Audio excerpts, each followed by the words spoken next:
Good morning, good afternoon, and good evening, ladies and gentlemen. Thank you for joining us on another trekking across the universe. Tattoo! Tattoo! I don't know why I said that right now, but those are the initials for the program. Folks, it is absolutely wonderful. It is June 23rd, 2022. It's a happening week. There's a lot going on in the world. And realistically, folks, this is probably one of the reasons why we're here. It's because of all the stuff that's going on in the world. When you think about, take a moment, you realize there's just a lot of, other than our lives, there's just a lot of stuff, and there's a lot of heavy stuff. Sometimes you just don't want to partake. You see wars going around much more than are advertised. There are earthquakes, people just suffering a great deal. We're all in this together. But I've noticed that from time to time, and every time we need it, we always go back to that security blanket or that love, our first love, for lack of a better word. And it is something that I am thrilled to be a part of, or not necessarily a part of, but a chance to play in the sandbox. And I will finish my thought as I do intros right now. You know who I am. There's no need to continue. That's Michael Day down there, the godfather of fan programs. I know. Okay, he's going to drop me right now. He's going to drop me. I know. I thought about it. Yeah, he did. And I understand that there is someone else out there that has the same amount of commitment as you, but he doesn't use that, or they do not use that title. I coined it, baby. So it is what it is. Whatever. But folks, we are here for the reason of something that we grew up with. Some of us were brought to it later, but there were times when we were enduring hardships. There were times that we were doing well. And what did we turn to? We turned to, being that I'm male and I'm sexist, we turn to that old lady. And that old lady is what we call Star Trek. Some will say the old man. I'm all right with that, being an old man. But it is that unifying quotient, maybe, that it's something that we're always able to go back to. And it's an escape, and it's a dream. And when you talk about making dreams happen, we have him here with us right now. I want to go ahead and welcome Billy Swanson right now, who is obviously the reason why we're here. But if there's someone that's making dreams happen in many different ways, it is Billy. Billy, thanks for returning, pal. And I'm really happy that you're back with us, man. Thank you for having me again. I'm happy to be on. As you mentioned, making things, making dreams come true, that's not done in a vacuum. It takes a lot of support and like-minded people and opportunities. And, the keen awareness to see them and go for them and be willing to fail. I've failed a lot, like a lot of, more successful people. I'm willing to fail, and I was just glad to try and fail for this audience. So yeah, you can find me at _Swan_man on Twitter, and you can watch me in WAR TARG, the first chapter of the Caliborn series films, on Potemkin 1711 on YouTube, or just type in WAR TARG. It's an odd word, WARTARG, the first. I like to say chapter, probably because I've had a heavy hand in helping the through lines come together. So yeah, and you're absolutely right, Roger, in that we're looking for catharsis, and we lean on fandoms, because in those worlds we find ciphers to latch onto, and in those worlds we have a chance at a justice that maybe we don't get in the real world. So that's why we look to that, a better world in Star Trek 23rd 24th century. We've got our stuff together in a decent way by then, so we can have other problems. Problems don't stop. So how we address them. So thank you for having me on once again. Glad to be here.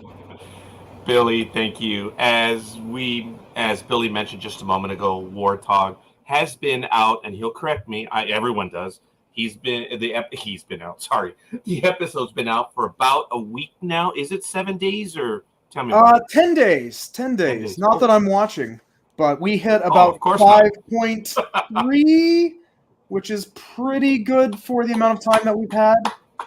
I always reaching for better and hectoring my crew to share, and subscribe that. Share that poster, share it on all your socials, and it's led to some decent success, because why wouldn't you share this? I saw that poster, and I love this episode. I got misty at the opening moment where the ship is about to depart, and we have this wonderful music by Jason Miller, JCR recording, and I got, taken aback, not just because it's your stuff, but because we made it, as you said, like I got into acting and the idea that could be something I could do in 1989 when I was 6. No, 3. I was 3. And, I saw Indiana Jones and the Last Crusade and Star Trek V and knew somehow that like William Shatner and Harrison Ford were dudes that were getting paid to do these things, to live out this fantasy and to help make it real for us, the audience. And that just captured my imagination, that you could do all that for a living as far as my 3-year-old head could understand. So that dominated my playground, and that effectively ruined my life to this point. So here we are. Billy, you were 3, I was 20, dude. I was there opening day. Yeah. I was there opening day for Batman, which was celebrating their 33rd. That's right, 1989. So. Yes, that was a big deal. Folks, I want to give some quick shout-outs. We actually have quite a few people watching us. Linda Swanson, Bobby Nash, Hi, Will Allen. Oh, that was a perfect hi, Mom moment. That was beautiful. Folks, it's going to be a long night. I thank everyone who is giving us the likes. Leave your comments. You've been warned. You know who Golden Spike is. He's been on with us, of course. And I'm sure he's going to return to us very, very soon. And, of course, I wonder who that could be. I can't imagine. Is it Peter or is it just Parker? I don't know which one. Parker. Oh, very good. Yeah. Mm-hmm. He's going to be on to pretty soon. So, as a matter of fact, yes, and he's one of Billy's friends. How many friends do you have, Bill? I'll be friends with anyone. Oh, okay. That'll work. We're friends right now. As a matter of fact, folks, it's absolutely awesome. War TARG is out. It's a quick little yarn. Oh, I didn't mean to say that. And I was looking at the length. I'm used to episodes being, 40 minutes to 60 if you look at Orville. I've written those, yeah. Yeah. Linda, thank you. There it is. Wait, we smuggled you into a Star Trek movie as a newborn. You were transfixed. That's classic. The story goes that Star Trek IV, Voyage Home, and I'm a newborn, so I'm like kind of just being a glowworm about it. And they, said I didn't make a sound once I saw the starfield, that great opening shot in that movie where they, hit the gas. And I don't exactly remember that, but I was always enamored with starfields and that kind of visual for always. So did it inform it? Crazier things have happened. So yeah, I believe it did. My youngest, she was 2 at the time. She's now 28. She was there for first contact. And when the music began, the score rips silent. And by the way, it does. Oh my goodness. Jerry Goldsmith. It was just unbelievable score. I know we've been down that road. We want to talk about this, folks. He fell underwater. Yeah, fair enough. I'm sure we will come back to it. But War TARG, it is a Star Trek fan production by Potemkin Pictures. I'm going to cheat a little bit. I'm going to head over directly to the website so you guys can take a look at it right now. And, Vance. Thank you for joining us, Vance. He says, Billy is awesome. It's right here. It's C01. Obviously, for Caliborn, it's the first episode, and it reads, Starbase 211 has detected a Klingon Targ force approaching with all of its local fleet on a rescue assignment elsewhere. Admiral Allwine makes the only decision. Reactivate the USS Caliborn, a photon torpedo destroyer, appoint a new captain and crew, and send them out to engage the Klingons before it's too late. That's it right there, folks. Running time 14:38. I'm sure everyone here has seen it. It is. You can watch it again. Yes. More times. Yeah. I have to ask for permission if we can upload it and play it, and then we could stop at certain moments. I think that would be really cool. But let me tell you, folks, the episode gets going real quick. It is a lot of. Oh wait, are you saying Warthog or War TARG? I don't want to get into it. I actually thought it was Warthog. Oh, wait. No, I thought it was Warthog growing up. But that's the A10, folks. That's something totally different. It is War Targ, right? War Targ. Yeah, there it is. But the episode gets going right away. It has a quick feel to it. Dare I say, similar to Top Gun. You watch the movie, you just lose track of time. It was a lot of fun, man. Why don't you give us a bit of background on the episode? Because there are no secrets, and we have quite a few people watching us. Hey. So, Nefarious Ferrets, thank you for the like. Billy, I cut you off there. No, you're good. Give us a little bit more on that one. I mean, you guys get right to it in telling this story.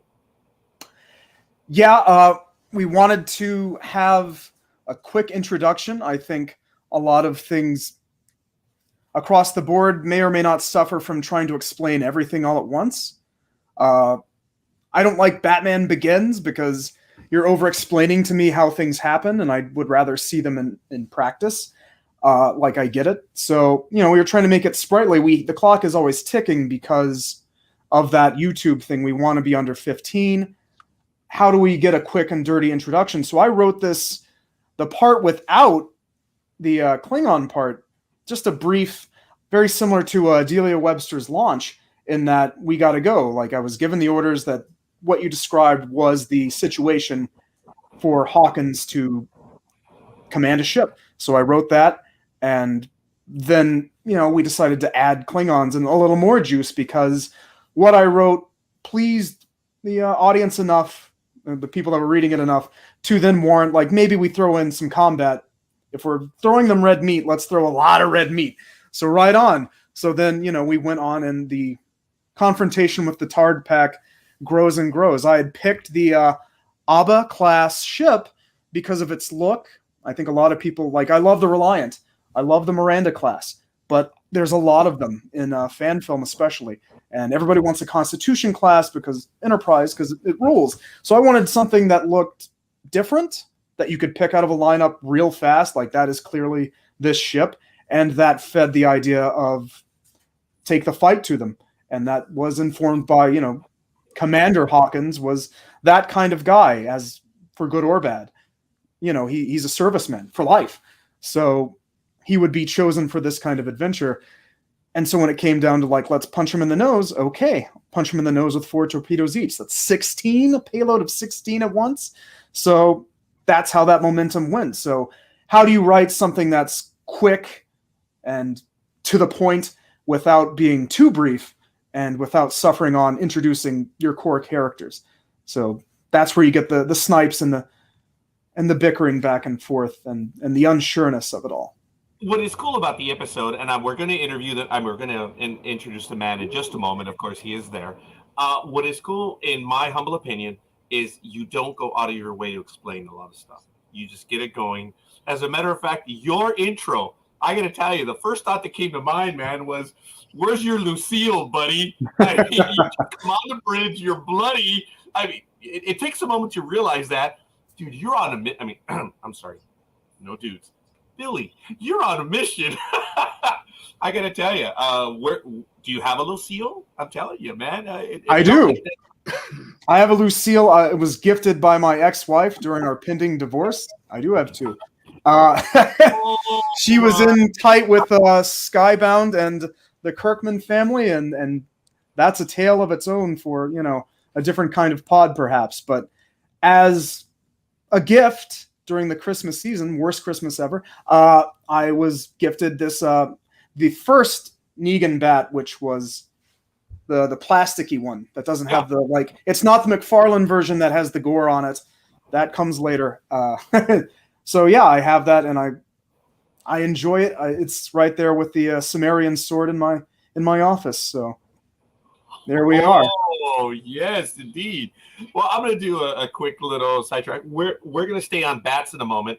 And speaking of the man who's hitting it out of the park on a regular basis, folks, the man who has brought quite a bit of talent. He attracts talent not only because of his endeavors, but of who and what he is. I commented to someone earlier, it's obvious that your leadership skills stand out. And Randy, I know you won't admit it, but dude, you're good at what you do.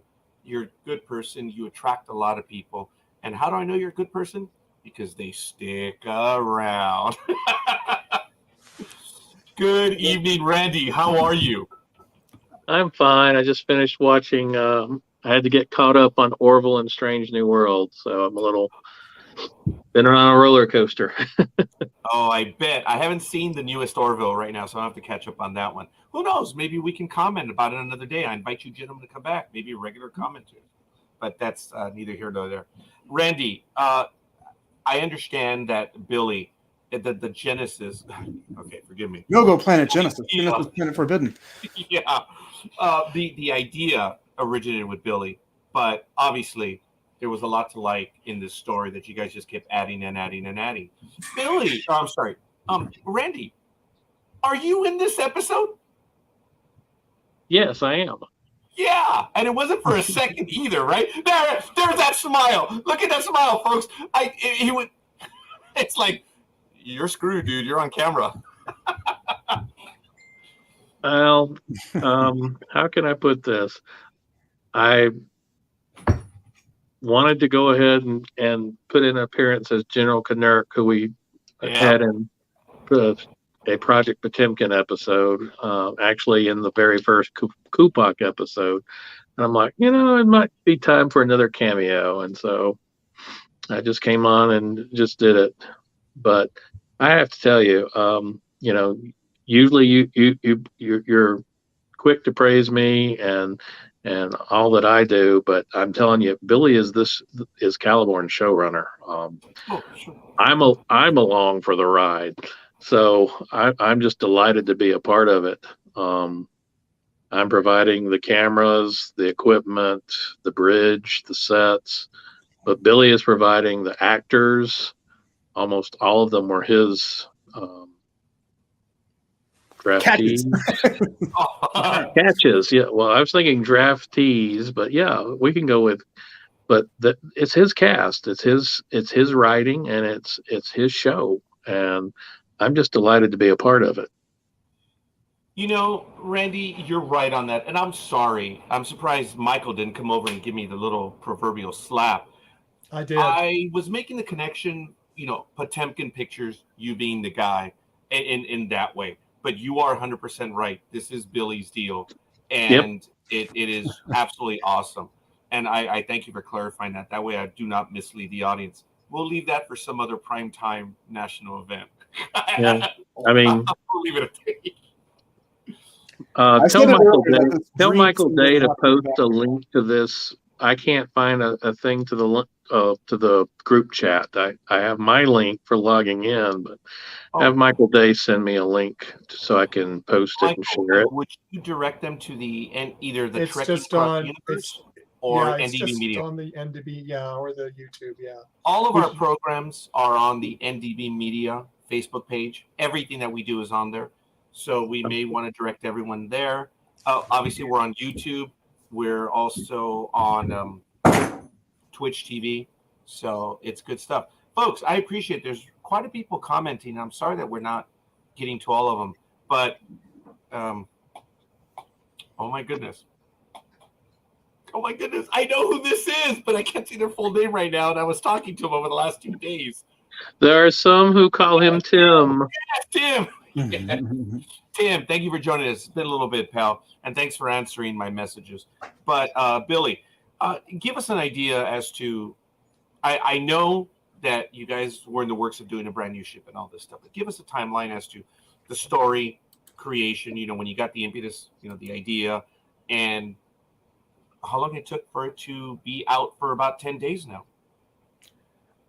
Well, so the genesis of Caliborn is rooted in during the headier days of the pandemic. We were trying to make content, and a lot of that is me in a park somewhere, or me somewhere doing something with some other characters. And through all of that, other things scheduling was becoming kind of a pain. And through that, consistency, it's like, why not just, Randy straight up asked me, would you like your own command? Of course I would. Like, are you kidding? So he's like, it's whatever you make it. Okay, I'll make it whatever I can. And I was a Arthurian scholar, at University of Kentucky, like, pretty deep into Arthur, and that's where you get Caliborn. I know there's a ship called Excalibur and all of that, so I wanted to be different from that, and I wanted something short for the name. So Caliborn seemed about right. Made sure it wasn't referenced in anything else really, and I had to go look it up. Yeah, it's the Old English spelling for Excalibur. Caliborn. There's a lot of Arthurian nerd stuff to be unpacked with this ship down the line, maybe what it means to wield a great weapon of power without any shields, perhaps, and that sort of thing. And then, after that, it's like, well, now you need like a crew, like a new one. Okay. And as Randy said, the last crew was a lot of people, I was tight with, and it's hard to, it's like when a job tells me you should bring your friends, like, brother, you met my friends, and that's about it. I have a very tight circle, but I was very fortunate with timing and the way that things were going locally, that performers were starting to come out, and where we had established episodes that they could go and like watch on their phones, it made it a little easier than starting cold and being like, we assure you that we make content. This time we have content. Yes, it's me in the forest, like doing stuff, but you could too. And that was that made it easier to pitch to people that were for real. And thankfully we wound up with a really great crew that it came together even better than I could have imagined, which was a very lucky turn of events. I ran into the Wayward Vulcan and the Cadet at a Comic-Con. I was in Star Wars gear, and they were in Star Trek. There's not many of those, so everyone that was in Star Trek, I was on a mission during that con to grab their attention and be like, hey, we do this thing. Are you available? Here's what it's like. And it kind of worked out. That's how they wound up being on board. So everyone else, friends of friends and things like that. So. Plus, you picked up 2 people at a convention. I do apologize. It looks like we are having a few video issues. Randy, how's it? Did you lose us? I'm here now. I looked at my Spectrum thing, went from 5 bars to 1 bar, and I'm like, wow. Yeah. Billy, are you there? Now there he is. Yeah, I'm Yeah, you froze. Yeah. You had a dang. Where'd we leave off? Got stuck in the transporter or something. No. Well, someone's gonna have to work Not again. Heisenberg compensators, but it's okay. Yeah. Obviously, Billy, you and I both lost our hair in a transporter incident, but we'll leave it. Actually, yours might have been by choice. Mine was not. Mine was just an acknowledgement of that chronometer going on and on and on. Half and half. Fair enough. I want to ask, do you have the dedication plaque for this ship yet? Oh yeah, didn't you see it? Anyway, how? Damn, no, I did not. I did not. Do you need me to go show it to you? Oh, that would be absolutely awesome, and you can show me up. Are we walking to the studios? We're live. We are going down to the studio. All right, this is cool. We haven't done this before. Notice it's now become a horror flick. Keep the bat ready. Yeah, all the graphics. Anytime that the graphics show up, anytime that the plaques arrive, that's always a very special moment. And to be a part of 2 of the beginnings of those is a big deal for me. So I can't just speak seen to the board. I see that, and this is really cool. There's Randy, the I do apologize. But hey, folks, this is really neat. I should have gone to the solo layout for there it is. Well, that's the Demos. Okay, so do you? Oh no! That's okay. That's okay, folks. No. Intentional. No, he has it somewhere else. Oh, we were set up. That's fine. Yeah, we're set up for the Demos. That is neat. We have the wall of dedication wall. That is so cool. So what is the quote? Does this one have a quote on it? Because I know that they didn't before. Oh, there it is. Might in the service of right. Ooh, might makes right, Billy. Might in the service of right. Yes.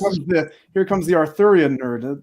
That's paraphrasing the Once and Future King, where there is a great debate of what does it mean to serve people and what does it mean to have this great power and authority, and in that instance, it's might in the service of right that Lancelot comes to that conclusion a little later on in his life. But what's the real answer? Read the book and find out. There it is. That is cool. So, Billy, going back very quickly, I asked you on, the episode itself. Yeah. How long was it? How many months from the first idea to actually finishing it? I was pitched it, we say January. We wrangled everybody around late March. Wow. A couple of weeks of shooting, so every other Saturday kind of thing. About 3 shoot days because we had to do that pickup shot. We had a here's the red meat for the fans. We attempted the Avengers style way we had been doing things with the PS, the postscript at the end of each episode, where you have something with a little levity. Webster has a few where it's just a little fun treat for someone to watch all the credits at the end and be like, oh, haha, and aren't they funny, funny guys. And somewhere between shooting that, where I learned a very hard lesson, and you can't write comedy, especially with volunteers like that. That's a mixed bag. But also a shift in tone that Randy wanted to try and go a little more serious, a little darker, which is perfectly in my wheelhouse, is perfectly good for me. So it's like, right on. And so we cut the boardroom scene that was like the haha, Loon won't shut up. That was based off the actor. He won't shut up. So I figured he'd be really good at that. Turned out, you turn the camera on and he can't. Not shut up, just cannot execute. So that was a hard day at the office because it's like, man, I really thought I had it with him, and he's getting there, but he's not a trained actor yet, so improv is not his thing. So we went back and I wrote, we worked on a darker confrontation with the first officer Azani, and that Hawkins believes and knows that a real war is coming with the Romulans, and Klingons are being used as chess pieces and all kinds of things. That's what he was briefed on. That's the nature of this mission in the larger scheme of things. And so we had this great, shoot little one day in the turbo lift with Hilda, and that's how you get, instead of being in the postscript, we watched a few cuts, and it's like that's better served at the end so nobody misses it. That kind of kills, that kind of tampers down whatever levity there is, so we don't end on I don't know where anything is, and instead we end on winter is coming kind of vibe. And absolutely, it sure as hell is. But that's later. Don't be worried. So how that panned out, it's better than you could have imagined, and that's one of the great things about doing fan film, is just lovely shot. That was a lot of fun because half of that was the scripted stuff, and then Hilda and I just start after the perfect do it agains. You feel a vibe with people, especially when that they're feeding off of your performance. And so there's a few moments where we got it got heated. We got pretty mad. I'm telling her, I'm giving her the riot act, where it's like, I'm not a footnote. That's not what this is. Do not get it confused.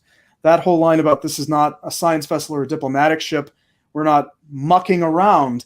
Mm-hmm. That came from a deeper, realer place, just because she was feeding such empathy. Wonder how. And so I think it turned out, you hope for the best. You hope for the best, and whatever shakes out, shakes out. And Randy edited it together, and we put it in towards the end, and I think it did its job very well. I'm always very pleased when you hope that something that you write works out, and then you see the finished product and it's miles ahead of what you thought it could be. That's really great.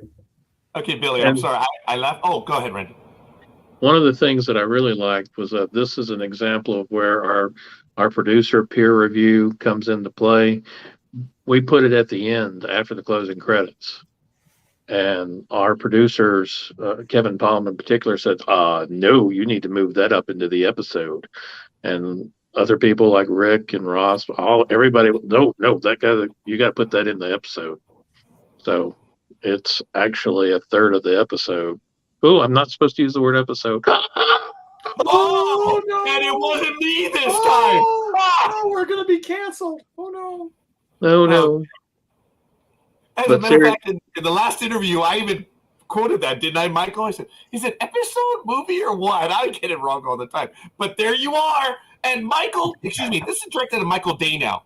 Dude, Yeah. you know this guy, and you didn't know that it was him. I did not recognize you. I knew that was him. I was thinking, like, oh, Randy's in there. That's General Knurk. You know, one of my. Will he be making an appearance in one of the other new films? Oh God, no! I hope not. Okay. You know, one of the hardest thing is Billy had to shoot the second film. We'll go with episode for tonight because I'm tired. For the second episode of Webster, Billy laid on a green screen on a table and basically ad-libbed the whole thing. Oh, wow. Okay. And I'm sitting there thinking, okay, that was a bitch. And so was putting all that Klingon makeup on and trying to remember my dang lines that I don't even know. I think I wrote part of them. And we're like, oh my gosh, let's fix this. But I sallied forth, and that was 1 hour of my life. And I'm like, next time I'm going to get someone else in there. 1 hour of your life. Yeah, I know. Ethan Phillips just flinched. 1 hour. Whatever. Yeah. But I did want to add, and forgive me for interrupting, Randy, but the reason why I wanted to jump in a moment ago was we were talking about the scene at the very end. And it's your first officer is, yeah, she has a lot to say, but she also wanted to reprimand you, which I jumped or flinched when I saw the episode, when you were incredibly aggressive and you did fire first, when your orders were do not engage until engaged. I'm paraphrasing. Dude, as a captain, Billy, I get it. I knew you figured the boys were on their way, and very good. I'm glad you guys covered that up. So, but it was still very aggressive by Starfleet standards. And this is not a board of inquiry, but Captain, do you wish to answer that? I love that question. I've been waiting. It's funny that you think that Hawkins would care if backup was arriving. Think of it this way. I'll reference a movie that I'm pretty sure everyone here knows. Dirty Harry, there's a question about why did you draw down on this suspect? It's like, well, when his pants were around his ankles and, whatever, I figured he was the guy. I kind of know Klingons, I have an idea when someone's being aggressive in space. That's a fleet that's, they're looking to destroy 211. Like, they're not answering their calls. Well, why not? Their things work. It's beyond a hunch. I mean, that's the kind of guy, for good and bad, that I like having Hawkins for, because otherwise nothing happens. And otherwise there's no flavor to that character. He's an officer, and he has been given, the ability to render his judgment, good or bad, to, make decisions that matter. And he's got a lot of torpedoes, and he has very little patience for such, aggression. So, and does it matter if backup was on the way? Hell with it. You punch him in the nose. It's something Klingons obviously would like recognize, if not possibly respect. But I don't think he really gave a damn. And speaking of not giving a damn, I was trying to find the shot of the torpedoes, and I just cannot find it because it's my computer. But that is what Ross is talking about, right? You just wanted to give my laptop a heat stroke. That was related to the torpedoes, right? It had to have been, because I think that's when we were talking about it. Hopefully Ross can clarify that, but yes, I believe it was. These are nice renderings. Did Ross? Oh, yeah. Was Ross involved in this? That's Ross's work. Yes. Yeah. Are you there, Ross? Are you there? Golden Spike. Yeah. That's you're talking about the creation of the episode. Originally, I think it was 1 to 2 Klingon battle cruisers, and then as the story unfolds, as Hawkins and the crew like form on the page, it turns to 4. And it's like, oh, all right. What do you mean it turns to 4? I mean, yeah, we can work with that. Why not? Yeah. Actually, there it is. I found it. There's just part of it.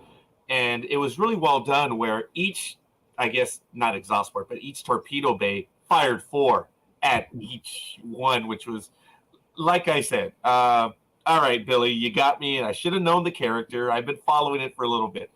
But I still was genuinely surprised. I mean, that's what we like, right? And even the 16 shots, that was ad-libbed on the fly. Like, we're having it, and it was 4 torpedo strikes, 4 warning shots, 1 for each of them. And, Laura, our tactical officer, Jex, kind of ad-libbed where it's like, well, technically we could do 4 at once, 4 each. And it's like, yeah, let's do 4 each.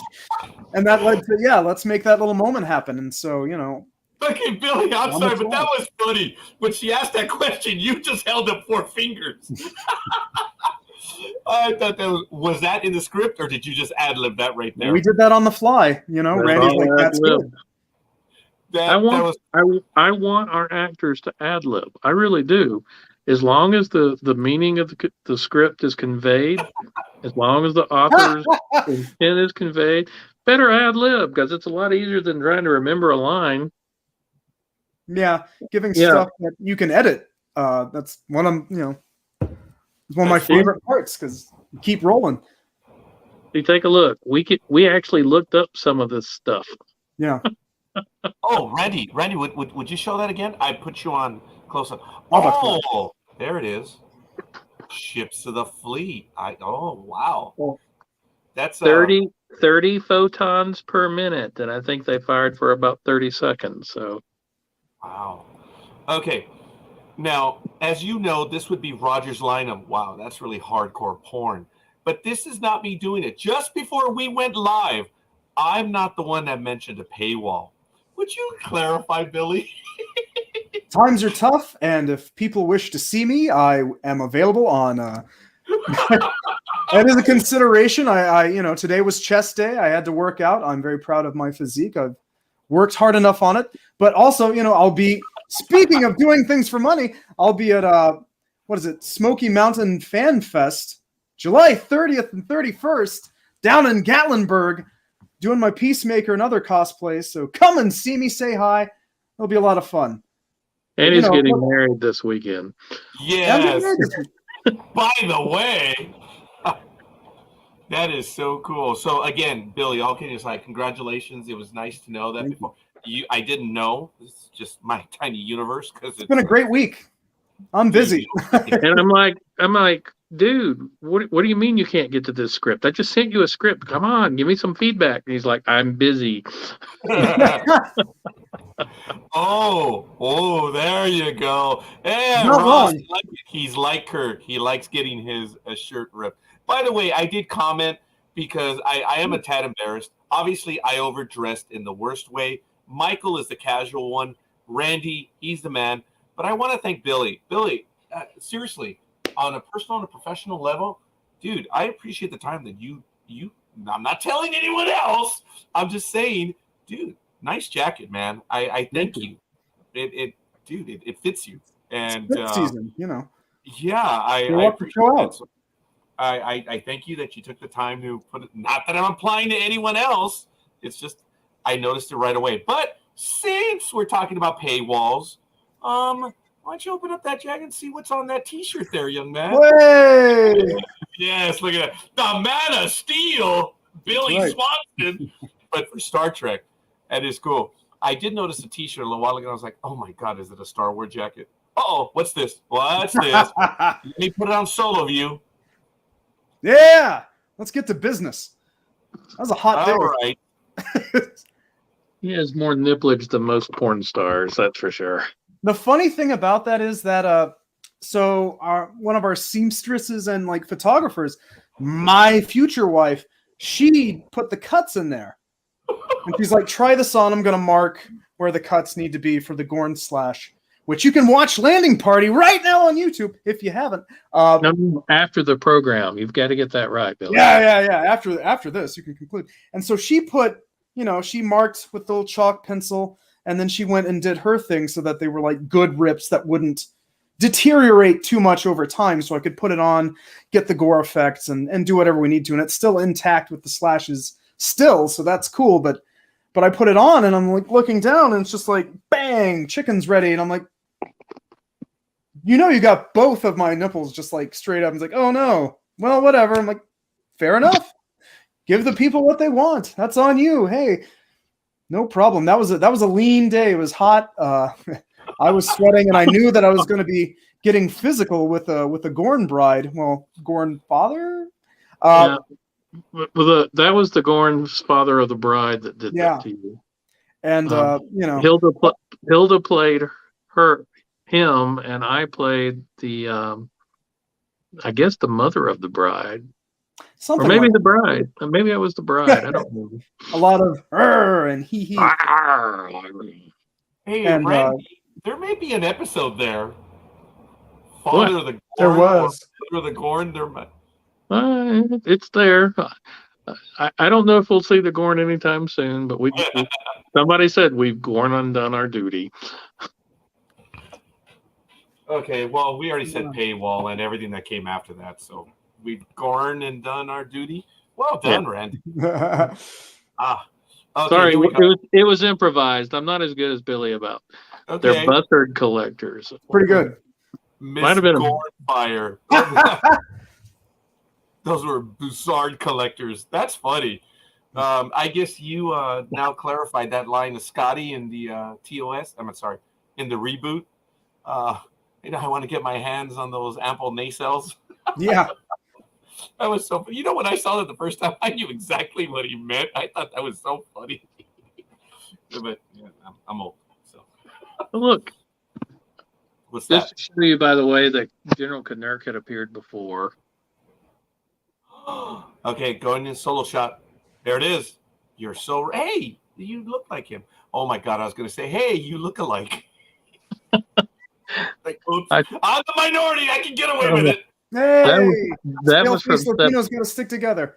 That was from September 13th, 2015. Wow. Oh, that is cool. Linda, Miss Gorn Fire. There it is. Yay. Yeah. Thank you, Mom. Oh, that is so cool. Thank you, Linda, for joining us. I want to take a quick moment and give shout-outs to everyone who's given us a like this evening. As I mentioned, Will Allen, Bobby Nash, Linda Swanson. Hey, I wonder if that's the same ones in the chat room. Anyway, Nefarious Ferrets, L. Sievertson, and Janice Kurtz. Thank you. If you are on Roger's personal page, we're unable to see your comments due to privacy settings. Yes, I went English. Privacy settings. And just come on over to the NDB Media page here on Facebook. It's www.facebook.com/NDB Media. You should be able to find this right here. Folks, we have quite a few people in the chat room. If you have any questions or additional comments, run them by us. We are having a wonderful evening. I know that I'm on the West Coast, so as Ross stated earlier, I can talk anyone's ear off. I know that they're on the East Coast, so they have lives. Except for Randy. The rest of us, no, just kidding, Randy.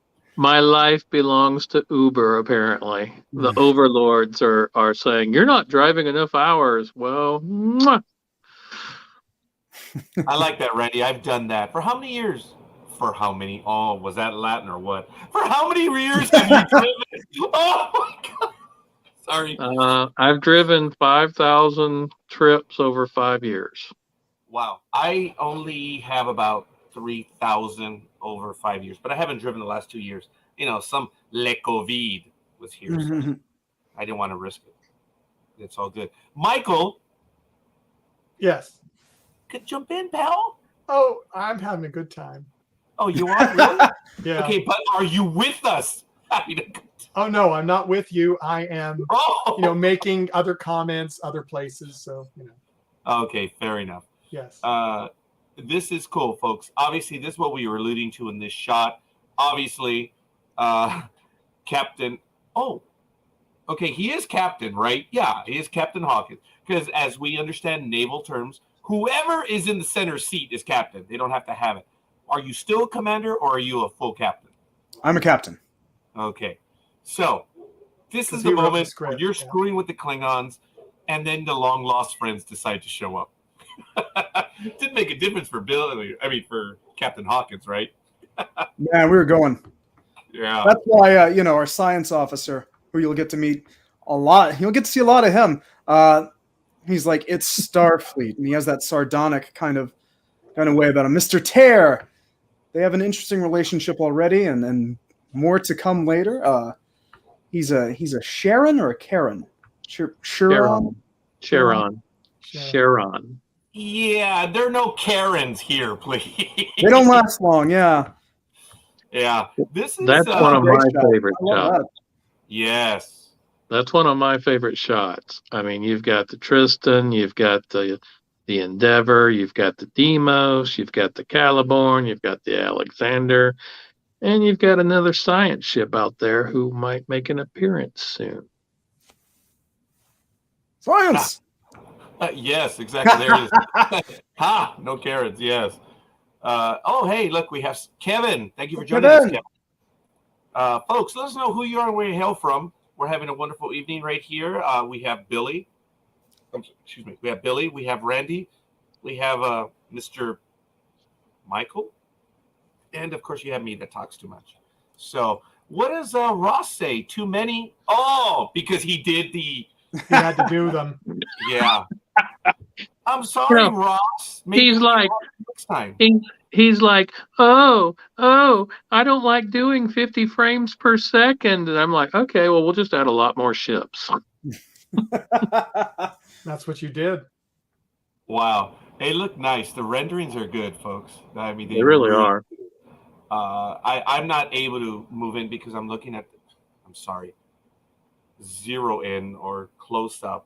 But, look at that. Kevin says Ross is such a whiner. Wow. Yeah, actually. Heat. Go ahead, Billy. Oh, I was reacting to his comment. I didn't say that. That's all Kevin, but getting Billy better not say it, or the Caliborn might be listing heavily to the starboard next time. Not again. Oh, that problem's coming up. Self-destruct. All right, there's something in there. Come on, spill it. Yeah, the ship listing. What was there rebellion in the ranks or something? Not on my watch. Ooh, that's no, I'm rather bloodthirsty with rebellions. that's down the line a bit. So all I can say, there's an away team ahead, I guess. Would be the best way, so look forward to that. Our Caliborn's first away mission, we investigate strange signals like you do, and I don't like things that don't add up, so we're going to find out what the point of it is. Oh, I don't know how much sarcasm is in that comment, but Randy's laughing. I don't know, Ross. Where is it? No. No, wait, no. No, then we just move him to the other show. That's all. No. Maybe he will. But in this episode, WAR TARG, is that good for you, Ross? WAR TARG? But anyway, as I said, there's a lot of stuff going on here. And when I gave my little opening, this is what I meant. It's in times of darkness and stuff, we always get to come back to our first love, and it has nothing to do with marriage, okay? it's about Star Trek. Yeah, I've got to clarify that. And what you guys are doing is absolutely awesome. In this episode, it gets right to business. And would you refer to this as a character? Okay, if there's writing, there's character. But I think you know what I'm alluding to. This is an action adventure, right? Just straight up. Yeah. So one of the first comments that we got, right, in light of recent events with the fandom across the board, but specifically Star Trek, was that someone said that this is more like old-fashioned Trek. This is more of my Trek. This is better than Strange New Worlds or Discovery right now. It ticks a certain box for them. And on one hand, I'm glad to kind of, that's the audience I'm kind of courting, especially with Hawkins and with this ship. But I like subverting expectation. Yeah, he's the action guy, but he's not right all the time. He has his problems. I think that mentality comes with inherent issues that need to be dealt with, and I'm eager to deal with them. I love Hawkins to death. I love the ship to death. But we're going to have some conversations through the action that maybe some aren't expecting. Mhm. It's not all smash mouth, blow them up, but I will be smashing mouths and blowing things up. You have lots of torpedoes. We gotta use them. There's a defense budget to maintain. But as a military kid, my father was in the military, and this character is heavily informed by my father and like the works of C.S. Forrester that is mentioned in there. The maritime stuff. He was captivated by the greatest navy in the world at the time, the British Navy versus the French, and the sense of duty and accomplishment through that. And so that's where Hawkins comes from. A lot of his DNA is partially my dad, and then the things he introduced me to, and I'm mixing those two because I love Starfleet. I like Starfleet when it got a little more naval, when it got Wrath of Khan. Yes. There's a bit of ship shapedness to it, and with the uniformity of our uniforms, I think that added to that aesthetic to tell that kind of story. The Caliborn crew, since it is kind of kit bashed in that universe canonically, it's sort of a Suicide Squad. Like that was the quick and dirty pitch of like, it's going to be a Suicide Squad. Okay. Then Hawkins is the guy to take that squad and do the right thing with them. Even though he is prepared to see everyone die, including himself. Like, there's a responsibility that's a little old school for the universe that's happening. We're 40 years before TNG, and Star Trek VI, the events of that have just kind of happened a few years before. And he is of that generation that, like, all warriors are cold warriors, are they not? He has biases against, races that maybe he shouldn't. He was taught to fight and die against them. And now he's having to, like, enter this new world. And how he does that is how, that's going to work. And so I'm eager to bring that because I've seen both sides on a personal level of the good parts of military life and the bad parts of military life. Everything comes at a cost. And so that's what I am happy to present along with, the wrappings of Trek and the high adventure. I'm a big fan of all of that. So that's where it is. Billy, this Captain Hawkins is far from Picard, more like Kirk, as you mentioned a moment ago. But there was a bit of Picard because he's actually having a conversation with his first officer after the fact, which is a nice little touch. But your character is decisive, far from indecisive. It's like I said, you guys get going. Let's go. You made a comment leaving Space Dock or trying to get out of Space Dock, like, let's go. And I was like, hey, no. There are regulations for that. But obviously none were violated in Space Dock. But as soon as you guys got out, you were gone, and the episode was on its way. Your character is far from indecisive. He knows what he's doing. He knows what he's about. As you mentioned, even though there might be a little bit of peace going on, the Klingons are still the Klingons. I like the idea. The Klingons that we're dealing with are what you would consider insurgents and loyalists to a fault, and that's a lot of fun to play with. And it lends itself to a bigger baddie on the horizon, and a lot of confrontations are in the mix at this moment to be presented. And I'm eager to have you guys talk about those when they're done. So, Billy, there are times when I ask the producers and everyone involved, because it takes a while to do these episodes. Granted, this episode came, it happened fast, but the reality is it does take a while. You don't have the money as we see on Paramount Plus or whatever, but you guys still make them happen. And I always get the drift that it's like, no, our time is finite. We're going to do this for a little bit and that's it. Sounds like this is the exact opposite, Billy. You've just started. That's right. We're on chapter 1. I'm a big believer, as you said, it's a Hobbit book or a Lord of the Rings book. That depends. Right now it says, because we're talking chapters, I'm looking at volume 1 being complete with 6 to 7 chapters that have a conclusion that doesn't mean it's the end. It's just the end of that volume, right?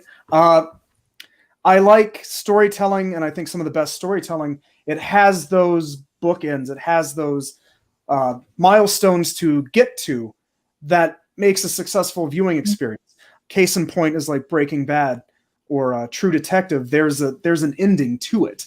There's a point to get to, and I think that cuts out a lot of the like fluff for the storytelling, because and then we'll address this later and we'll address that later, and here's a very long, like, here's 12 minutes of talking heads that doesn't have any nutritious value. Like, as mentioned before, like, I want everyone to have their moment, and I like the audience to be left with little bits and bops to hold on to, and every episode should kind of have that, but it's not married to that, right? You get a takeaway each time, even if it is a fun man-in-suit combat episode, creature of the week, somebody of the crew is going to have a moment that you can take away and fold in down the line without it being a direct, like, oh, this is a two-parter for this. No, it's just you're getting to understand who Tear is. You're getting to understand who Vuli Azani is. Like, you're getting to peel back the layers while still enjoying a standalone adventure. And that's kind of the goalpost, along with some, as mentioned, smash mouth exploding like moments. I got a lot of mouths to smash. So wow. No, that is cool.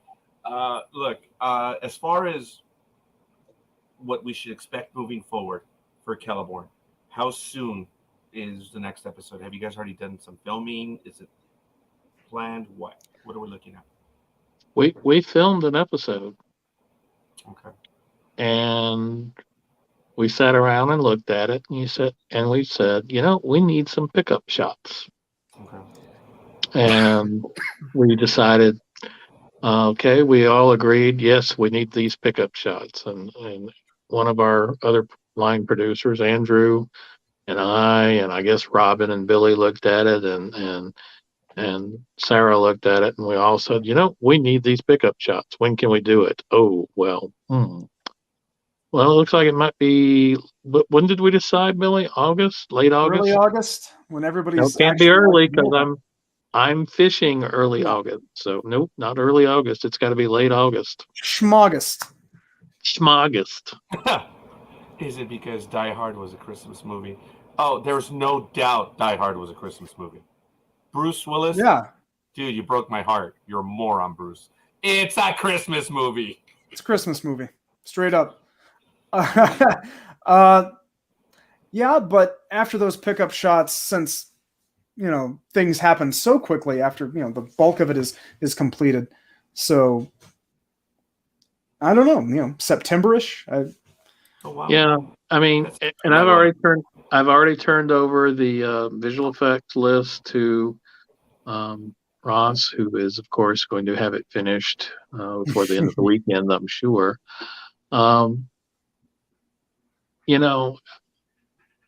We could release it right now, but I wouldn't be happy. Billy wouldn't be happy. Andrew, who did some amazing photographic work, would not be happy. We can't even describe. We're not going to describe it, Billy, what Andrew did with that camera. No, that's going to be a surprise for everybody. And comic books. Come on. I've written one of those. That is hard. That sucks. That's work. But we will get it done. And we're going to do another one maybe in July. Yeah. So you need more of you need those pickup shots, because we need more of the good Dr. Byrne. They pretty popular. So everyone is very excited about the cast and crew. I mean, they're excited with the mission. It's a warship. Well, it's a ship of war, but yeah. And it's been mothballed in the Starfleet space dock for God knows how long, and they're bringing it out. Yeah, every now and then you have to bring out the big stick. It just happened. They did it in DS9, and now it looks like we're having it done right here. Pretty much, yes. This is way off, but I noticed you mentioned the program Breaking Bad, and I rarely ever get someone to mention this, but I don't exactly agree with it, but I'm not about to deny it either. Best television program of all time? That's a question. Your opinion, Billy? Yeah, I'd agree. Really? We'll see what Better Call Saul does, but that's a tight tight bundle of seasons right there that just they get it. There's not a wasted episode. Yeah. It's unreal. So I was just no children on board. It has a lot of weapons. Yeah, there's no families on this one. We're not. It's like a crew of 400, and we're not really into that. Oh, sorry, I flinched because my screen went dark. I'm like, oh no! I have two screens, and it just went dark on me. I'm sorry. Mothballs. How did they get their little legs apart? Way! That's silly. Right. I like that. That's deep. I like that, Tim. Look, I also know that you have a big day coming up in 2 days, man. You're looking forward to it, aren't you, Billy? Oh yeah. Wow. Absolutely. You know, it's to the point where anxiety is kind of eliminated because it's on, and let's get it. Time. That's how I've approached a lot of major moments where it's like, you're booked. Let's get it. Let's do the thing, because if you balk, you're in worse trouble. The alien from our next episode, right? What's that? You missed it. The dog? Yes. That's the alien from the next episode. Yeah, probably, yeah. You just have to disregard anything Michael says. He's so far behind in the memos. It's not. Billy's probably closer with the horns and the antennas. That is how I roll. You're right. That's the story. The pro wrestling anecdote that I have. One of them. I was just a young boy working on. Thank you. I'm getting all the comments and stuff. Thank you, guys. More on that. More on wedding later. But I was just a green boy, just doing my thing and working on my wrestling gimmick and training. And then we're arranging the chairs and doing all the scut work that comes with being low level on anything. And I'm arranging the chair, and the man in charge, Larry D. He looks to me and he's like, "We're having a battle royal, which is where you get a lot of guys in the ring, and they get thrown over the top." A spot I had just learned how to get over the top rope without dying.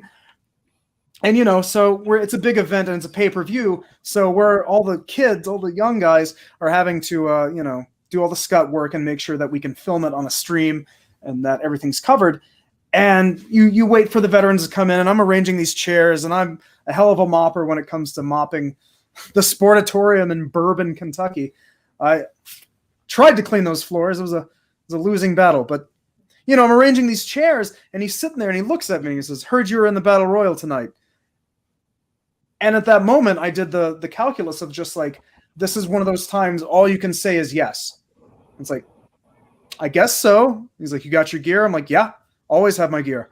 So I ran to the back as fast as I could, like the butterflies, and like, guys, telling all the like kids that are 10 years younger than me or more, and being like, I gotta get it on. So I'm going to help you guys clean up and everything before curtain, but then I got to go do what I got to go do. And then, they give you your number, and then, you enter and do the best you can. And lucky number 7, I was the first one eliminated, but what a time. And that's an example of just like, sometimes you have to say yes to an opportunity. You have to be prepared, Thankfully I was, but that's because I knew in advance. I had the foresight to be like, no, you pack your stuff, because, you listen around. Same thing, like I have my gear bag for Star Trek, always ready to shoot most of the stuff. I have my boots, I have my sweater, will travel.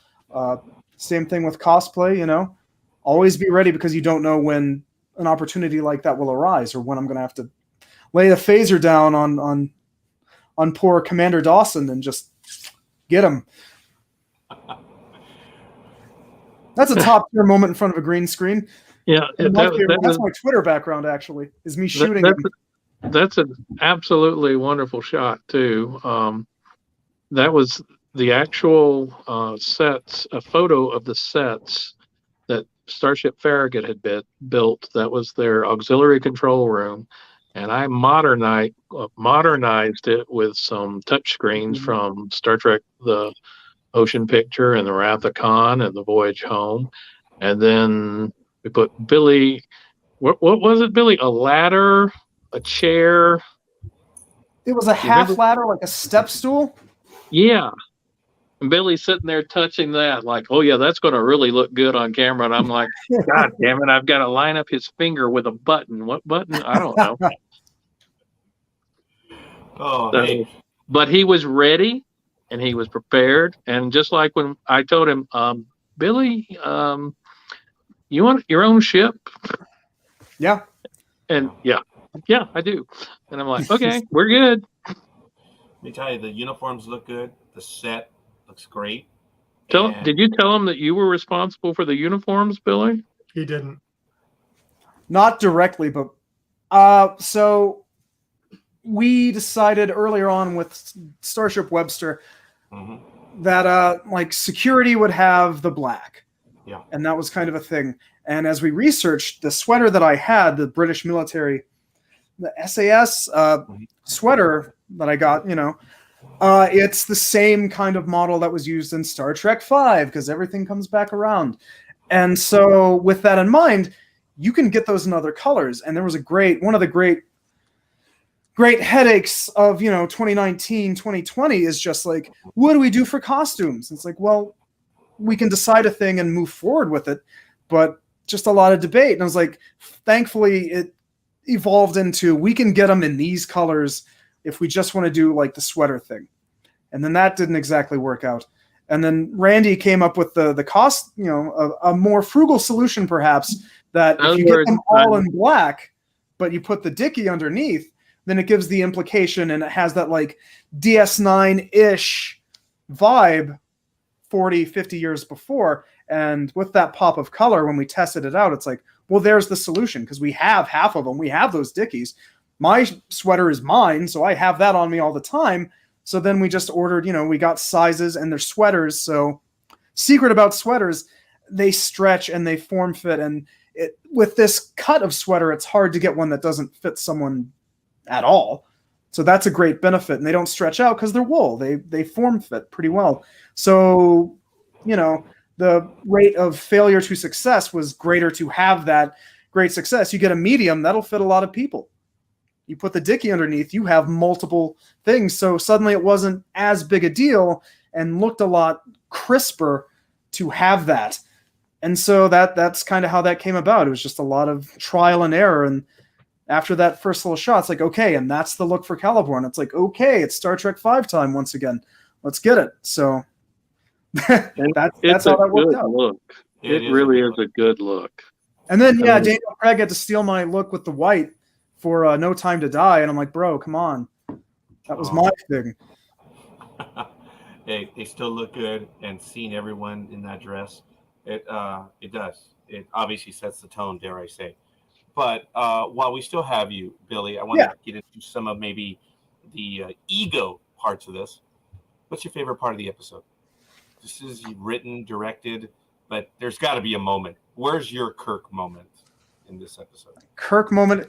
I think in watching it, my favorite moment. I'm sorry, because Billy is Kirk.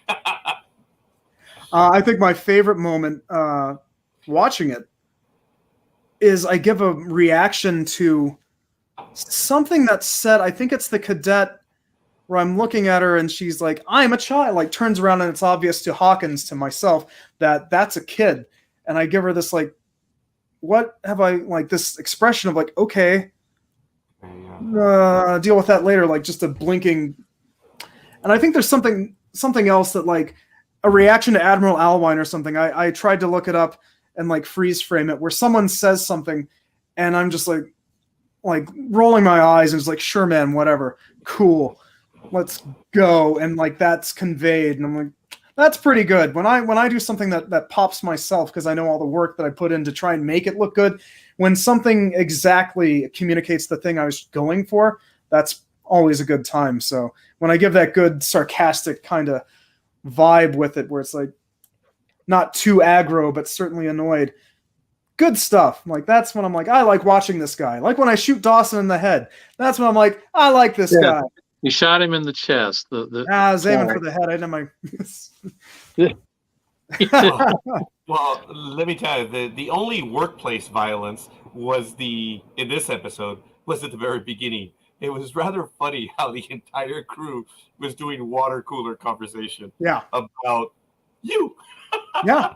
Yeah. And boy, the stories fluctuate. It was really. I mean, half of those are episodes that exist. Yes. And half of them were ones that I was going to do for Webster and just didn't happen. So a lot of those are either hints at things that would have happened, or still might, Kevin, or might, right? Or may still happen, but in a different way. But they asked for a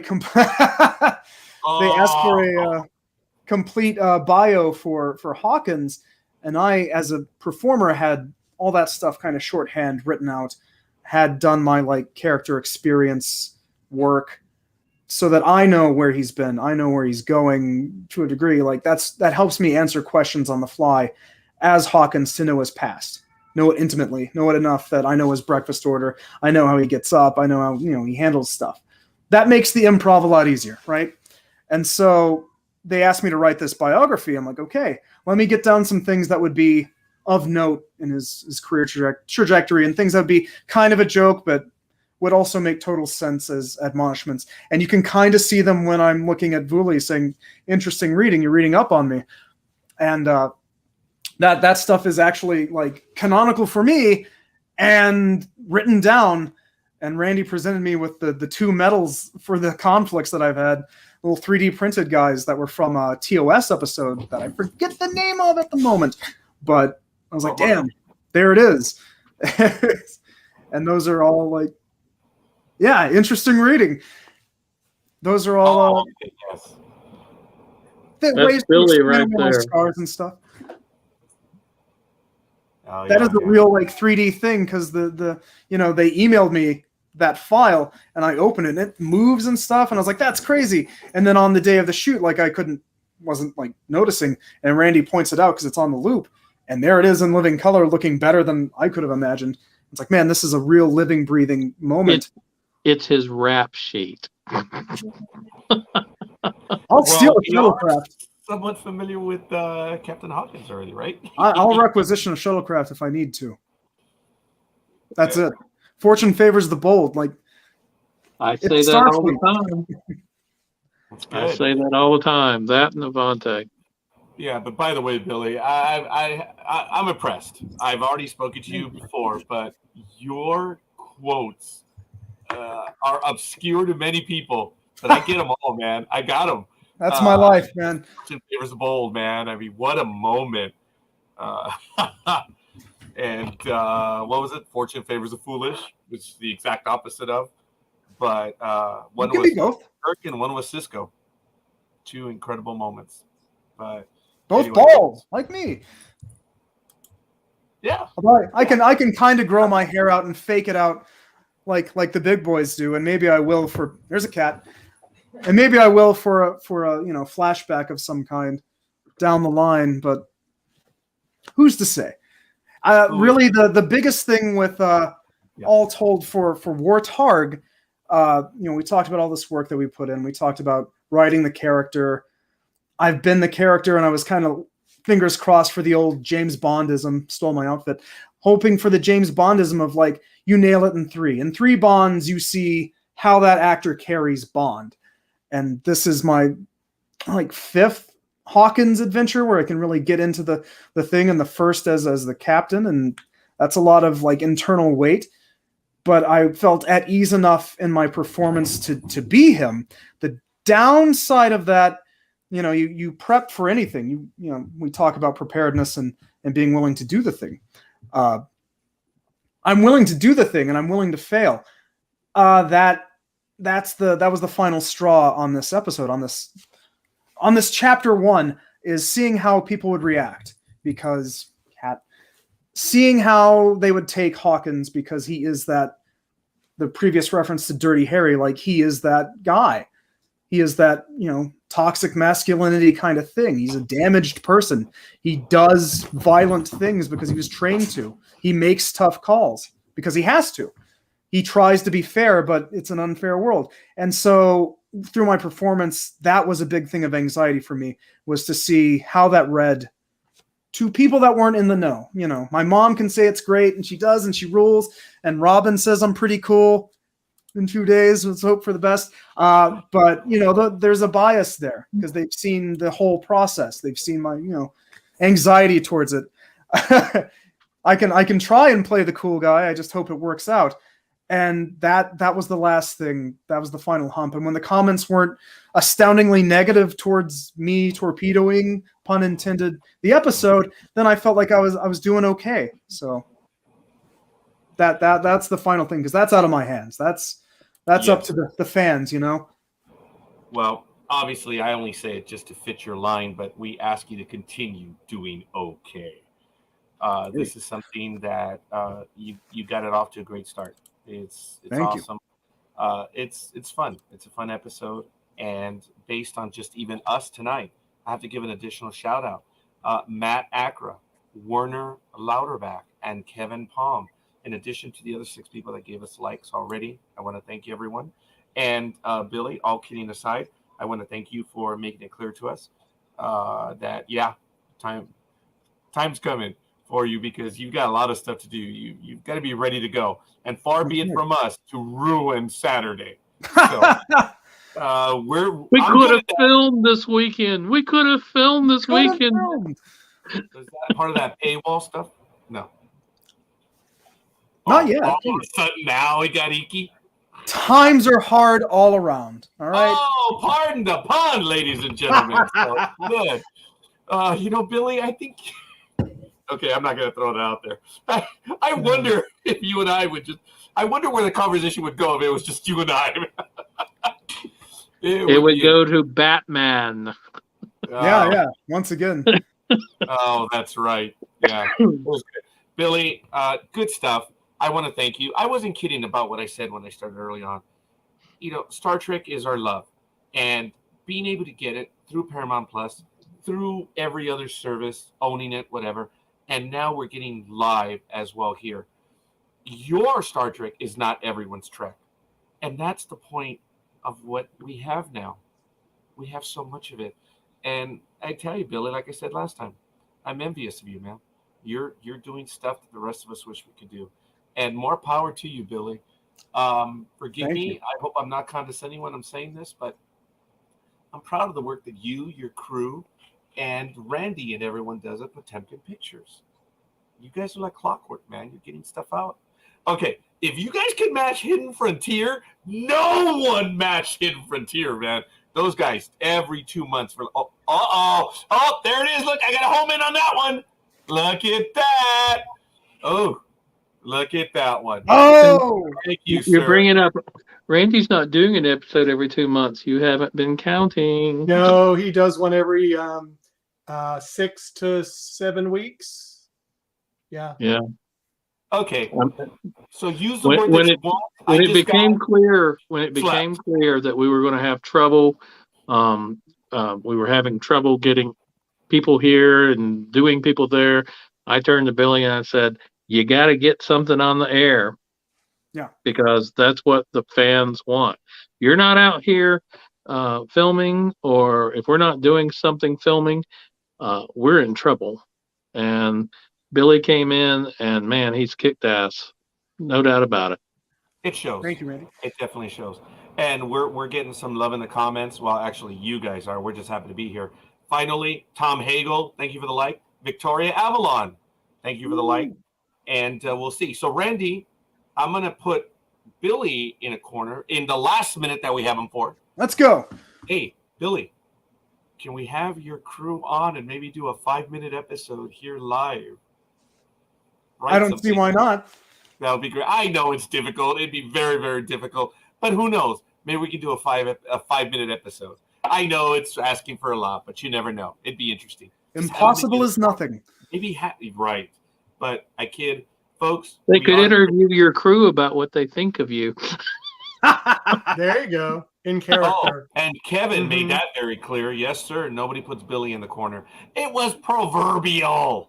Anyway, Billy, this has been great. We're about the moment that we're going to let you go. And your last thoughts. I know you kind of did a little bit. Now I did put you in a corner. Now I'm a jerk. Last thoughts, buddy. Sit tight. More chapters coming for Caliborn, and war coming. So be ready. War is coming. Oh, last time we heard it was winter. Now it's war. I like it. And if those of you that remember a little bit of trivia, James Cameron said something very simply for the second movie of Aliens. It's war. So I look forward to it. All right. Thank Billy. you, gentlemen. Oh, no. Thank you. You Thank you, honor us. Billy. And you too, Randy. I love the fact that you spent time with us, Randy. I brag about that. I know you don't do interviews. Thank you. No, but it's like I can do this and I can talk. Yeah, but the point is you don't do it in other places. No, I don't. Yeah, I don't, do I? Oh, that's on you. That I trust me. I love it. Well, I anyway, appreciate you having us. Oh, no, it's a thrill. You guys keep on doing it. Oh, my goodness, I can't believe it. We're getting some more. Thomas Whitney, thank you for the like. Timoteo, thank you for the like. We're getting a lot of likes right here. So I do. Michael Day and Randy, yes. There it is. Great seeing you all again. And great show, guys. Well, thank you. Folks, if this program is any good, it's because of the guests and because of the comments in the chat room. And the questions you ask. Wow. You know what? You ask questions and you get the answers. You know what I'm saying? That's important. Well, I've had people that have interviewed me 15 minutes before the interview saying, "So what do you want me to ask you?" And I'm like, "I don't know."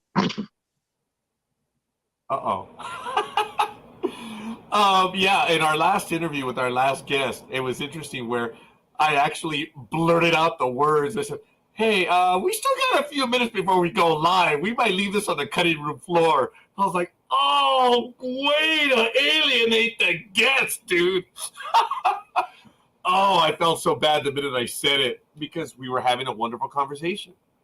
And I felt we were going to leave it there, but I enunciated it. Oh, what a jerk. But it turned out to be wonderful, just like this one was as well. And that's because of you guys. So, Randy, other than that big tease, is there anything else that you could maybe give us a little bit of red meat on? What is in the Potemkin Pictures universe? Future? Well, right now I've been chatting with various people online. Chelsea Boston has just submitted the new website logo, which will appear on our website, www.potemkinpictures.com. Awesome. Michael. Oh, that one was directed at you, brother. Well, it will be. I knew it was coming. Yes. It's we change it every couple of years, just change up. It's going to be slightly different, but I'm loving it. And Chelsea Boston has done it for us, and she's a part of the Webster. Oh my goodness! Speak of the devil, look, see, she's right there. Oh, so afraid. By the way, if you're wondering what I'm doing, I was bitching and moaning about green screen keying looking jaggedy. And Ross sent me a number of instructions to fix it. And then finally he says, well, try the erode expand settings. Go slightly negative.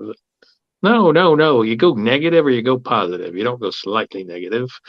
But he's absolutely correct. It looks like it's going to look a whole lot better now that I've got this new render coming in. Yeah, it is cool, the ones you've shown us. But this is, as you mentioned, I don't know if I have the exact same blocking as I did last time, but this is one of your favorite shots, right? And this is a throwback to another moment that we had a chance to talk to you about where, well, you know what I'm talking about. Is this your signature shot, maybe? Or maybe I don't know. Okay, go ahead. That signature shot that we did for Webster when they all peel off one at a time, Ross did such a fabulous job of it. It's like everybody wants to see it again.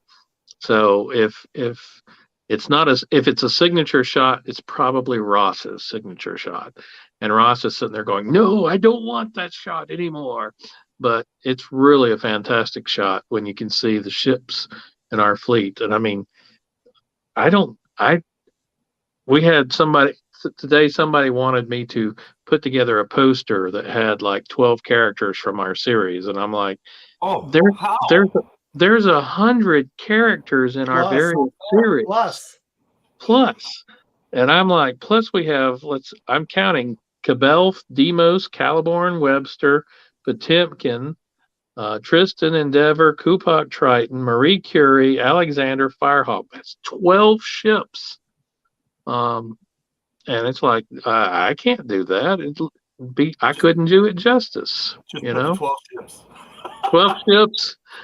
Yeah, none of the characters. All you're interested in is the ships. No, people want the characters. They want to see Tenoshi. They want to see Captain Gregory. They want to see Captain Hawkins, who just, Billy is just what he captivated everybody in that episode with the Gorn landing party for Webster when he does battle with a Gorn.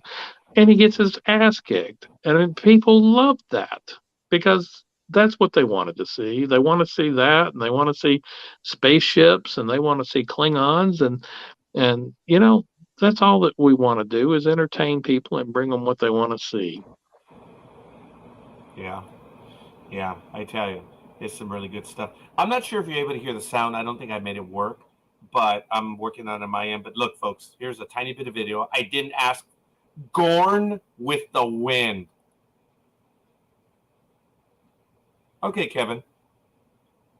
So Kevin which program is he involved with? All of them. All of them. Have we had Kevin on before? No. Okay, unless Kevin. Unless he came in with Farragut one time, but I don't think he did. I don't think so. I don't recognize Kevin. You speak well with the keys. Got to bring you on, man. Years ago when I was doing the Blog Talk Radio, I didn't realize it. A lot of the authors and a lot of the guests, word got around about my program. It was called The Gauntlet. I was like, oh, wow. Because we would stay on talking forever. I'm like, hey, I'm only here as long as they want to talk. It's not my fault we went 2 hours, 3 hours, whatever. 5. Okay, that was something else. That's completely different. But yes, I've gone 5 hours. Oh, that's right, Michael Bendar. Oh my God, that's right. We went 5 hours twice. Oh, excuse me. That actually hurt, man. Remembering that one. I know we could do the same, but Randy, I know you're busy and working on a lot of stuff, and I know Michael's. I am. Yeah, and it's obvious looking at Potemkin Pictures, folks. They got a lot of stuff going on. It's worth your time. And we're having a good time. We're having a good time, and we want people to join us. We're looking for cast members. We're looking for locations. We're looking for some people have been, musicians. Oh my God, we need musicians. We're looking for people to help Ross do the special effects. We've got 2 other guys helping him. Actually, each of them does their own little assignment. Same thing with the music. They all do their own little assignment. And I'm like, good gosh, I don't want to kill Ross, but shit happens and Ross needs a break and I got to get, like, he's doing this comic book and it's a great idea. And I saw the one from last year, it's fantastic. So you got to understand, it's all of these people that you see. Billy has a real life. He's getting married Friday. Of course he can't shoot. Ross is doing this comic book. I'm driving for Uber, and that doesn't sound like much, but I have to drive 4 hours a day to make the budget. Don't say that, Randy. Don't say that. It is worthy. When I drove for Uber, let me tell you, Randy, people need to get to where they're going to go, and they're going to pay for it. And guess what? Yeah. You're there to provide that service. You make meaningful connections with these people. That's what life's about, buddy. That's what you're doing. He gets cast members. Oh, you hit them up? I have been known to hit cast members up from the show, for the show. Yes. I wonder what your Uber rating is. 4.99, and only because some dipshit that thought that if he complained the whole way and gave me a 1 that he would get a free ride. Well, it doesn't work that way. It doesn't work that way. All it means is if you get it, okay, folks, for those of you that know and don't know this, if you rate the driver or the driver rates you a 3 or less, you will never be matched again. That's all it means. 3 or less. That's it. That's all it means. So if you rate them a 1, you'll never get that driver again. Or if the driver rates them a 1, they'll never get them as a passenger. That's it. Knock yourselves out. Be jerks. They're not going to give you a discount. Yeah. No, they're not. No.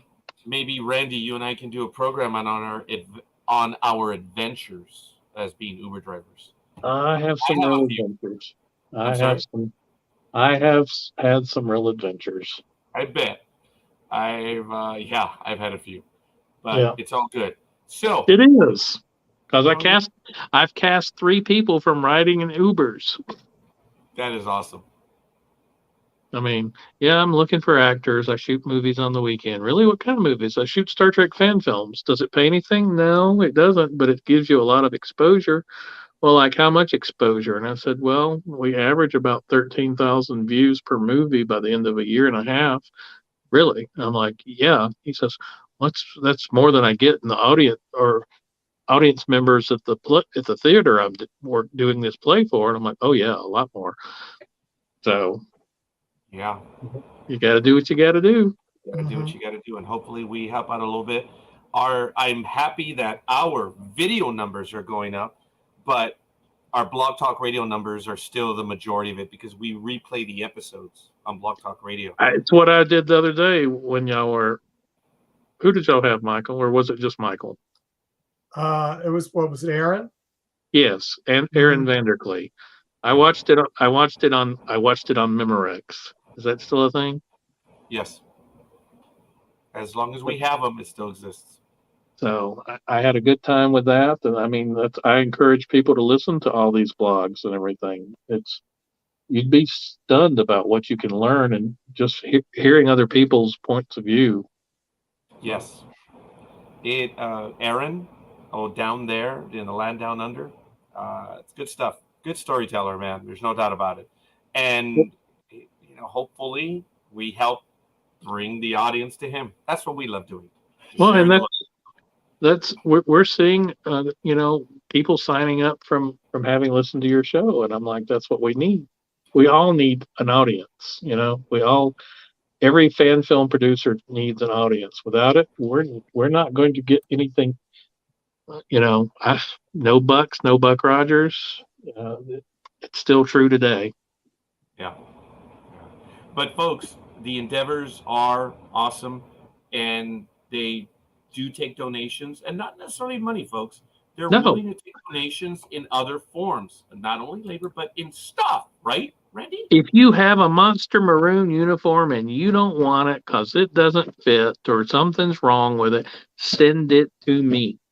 I cannot pay you for it in any way, shape, or form, but I will take your uniform.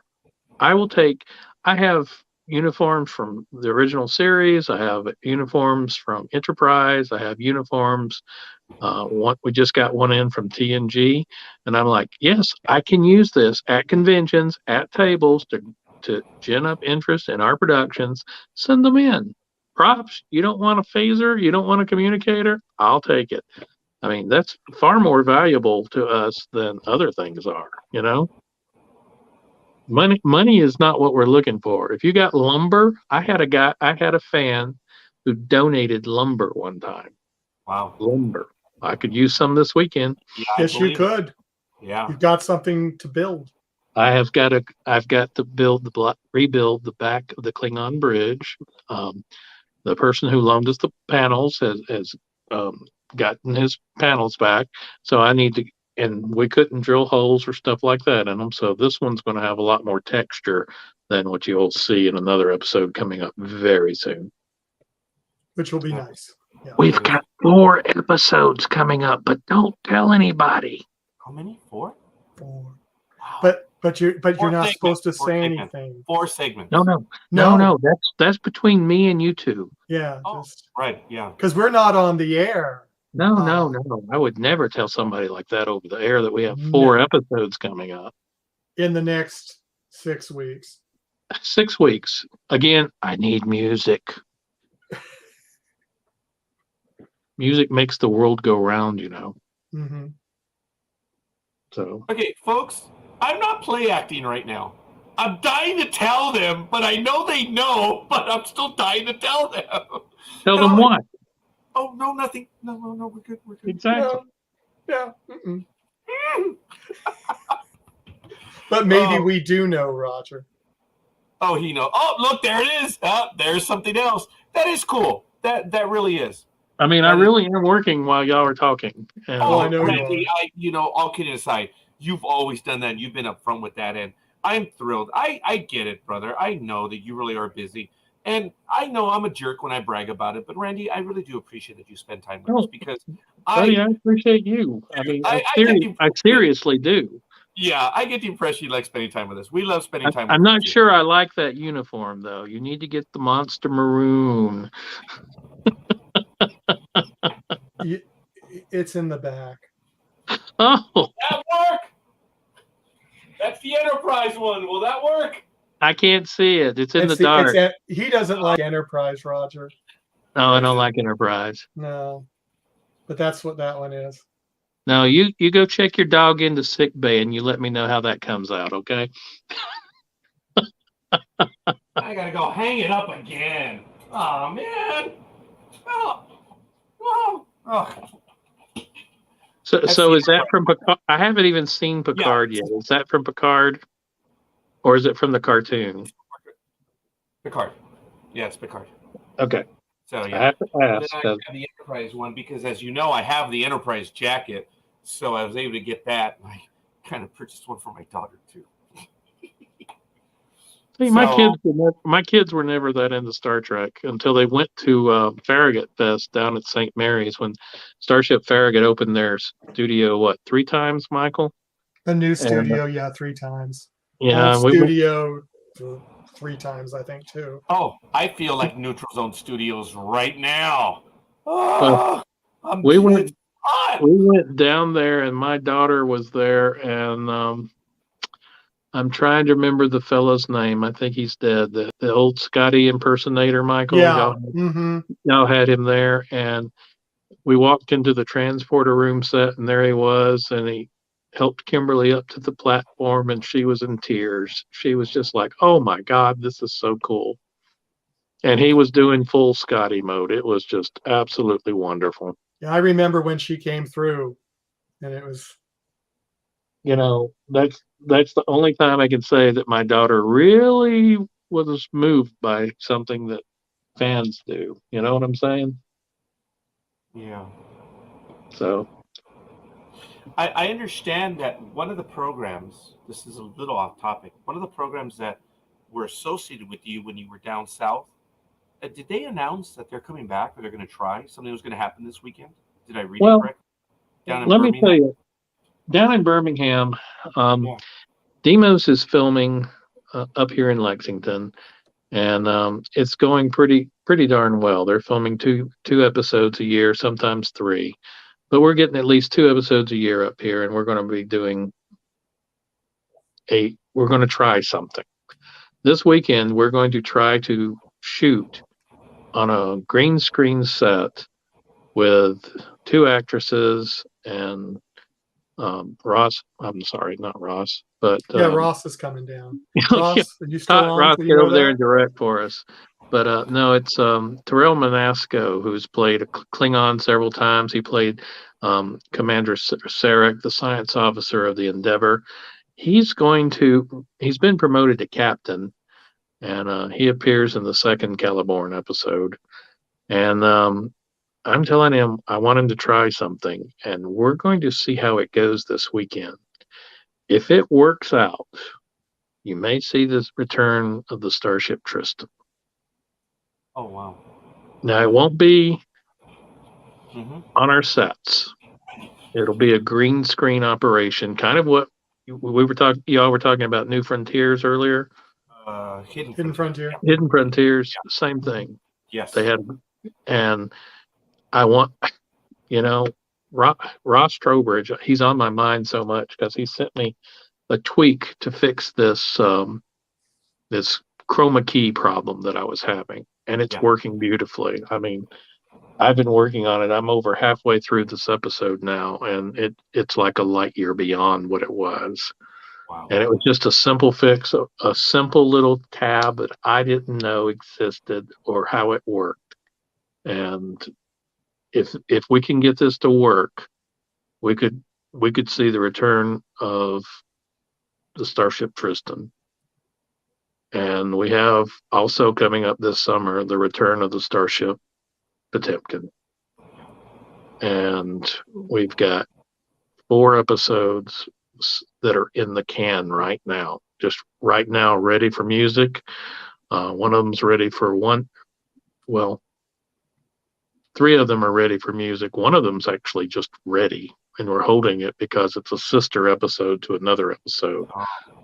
And so those you got the younger sister episode done, right? But you need the older sister. Right? I need the first sister, otherwise the second sister isn't going to come across as pretty. Oh, I've seen those before. I get you. We can go biblical and say we've got to marry off Leah before we can get to Rachel. But hey, that's some real old Testament. Hey, that's hardcore. That translates though. Yeah, and Leia is sitting there waiting for music, and once that music comes in, we'll be ready to go. We've got this episode that I'm readjusting the key on. Yeah. Once that gets readjusted, it needs music. Young man says he's got a issue. I told him he had till the 27th, otherwise I'll have to find somebody else. And he says he said he'll do it. I'm hoping he will. And it needs one shot of one creature for 1 to 3 seconds, maybe. Wow. And it's a real big shot. Big. So, big. Real big. It happens. And, you know, Randy, it probably comes across as a cheap shot on what I said earlier about the number of episodes. You know, folks, for those that know and don't know, I disappear from January through April. You all know what I do. I also have my regular job, but I also have another business which is related to April 15th. I don't have to say anymore. So yeah. I do disappear. You're a hitman for the mob. We all know it. Did you see the Roger maneuver on that one? I did. Like that? Thank you, Randy. I was like, my movie was out. As long as you're not doing a Bruce Willis maneuver, we're fine. Oh, that's very good. Yes, I like that. But what folks, there are a lot of people that have been doing these programs, and I mean fan films from the 70s. We've talked about this. They were doing them from time immemorial. George Takei was involved with one of them back in the 70s. And it just won Best Fan Film of the Year. Yeah. Oh, yeah. I'm telling you, man, it's cool. And what you're doing now, look, Hidden Frontier, as I said, there's a story there, folks. If you want to invest the time, there is a story, and it's cool. They went 7 years and a half, I think it was. But it got to the point somewhere in the 4th and 5th season where they were doing an episode every 2 months. And then they had 2 going at the same time. Talk about ambitious little kids. And I know if I call them kids, it's insulting, and I don't mean to be. It's what they were doing was really awesome. They were like clockwork, folks. And Randy, it looks like you corrected me, man. I didn't think you were doing that many. No, I apologize. No, wow. I think it actually is 9 per year that we've averaged since coming out. Okay, Hidden Frontier did that for 2 years, and they're like, yeah, it's too much. So if you're doing 9 a year, that is impressive, Randy. Kudos. I'm having a good time. Hell yeah. He's editing quite a bit all the time. Like right now. Mm-hmm. Yeah. That is so cool. And I thank you for spending time with us, and we can chat it up and we can have a good time talking about our primary love. And yes, our wives do not need to hear that, but it is Star Trek. I hope you didn't see the mosquito fly up my nose. No, thank goodness. I don't think we did. No, we did see you react, but yeah, but I just thought you did something. I thought you hit the wrong button on the edit screen. No. Yeah, there was a reaction. Now the F word pops out when I hit the wrong button on the screen. I promise you. I've been very good today, though. You're always very. Wait a minute. Today, with Yeah. that one word, It was really weird. That's a really weird shot. You know what, Randy? The color, your choice of colorful metaphors today was pretty good. As far as I remember, Randy, every time you've been on, there's nary a swear word from any of your guests ever. Today, Star Trek 4. Yeah, well, what is it? Double dumbass on you, kind of. Oh my God, that was so funny. And if you have not seen Picard, oh, Michael, that one scene actually might be worth it. That was funny. I finally saw it, and it was, unless you've seen Star Trek 4, you won't get it.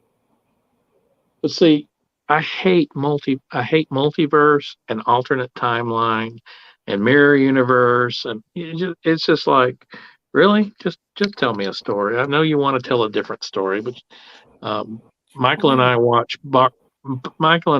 Dark Shadows. Yes. And they've gone back in time to the time of Angelique the Witch, and I'm like, could we please get back to the 20th century? And then Michael says, well, wait till you go into alternate time. And I'm like, no, I don't want to do that. No. Yeah. I don't dare tell him how many more episodes he has till he gets out of 1795. I'm guessing it's around 60 or 80. So yeah, that's about right. Yeah. That should be about another month before I get out of it. Wow. Yeah, that is a lot. It is a lot. I'm on episode 600. Michael's bragging. You should kick him off your show. Yeah, he's always bragging. Let's see. Am I able to mute him?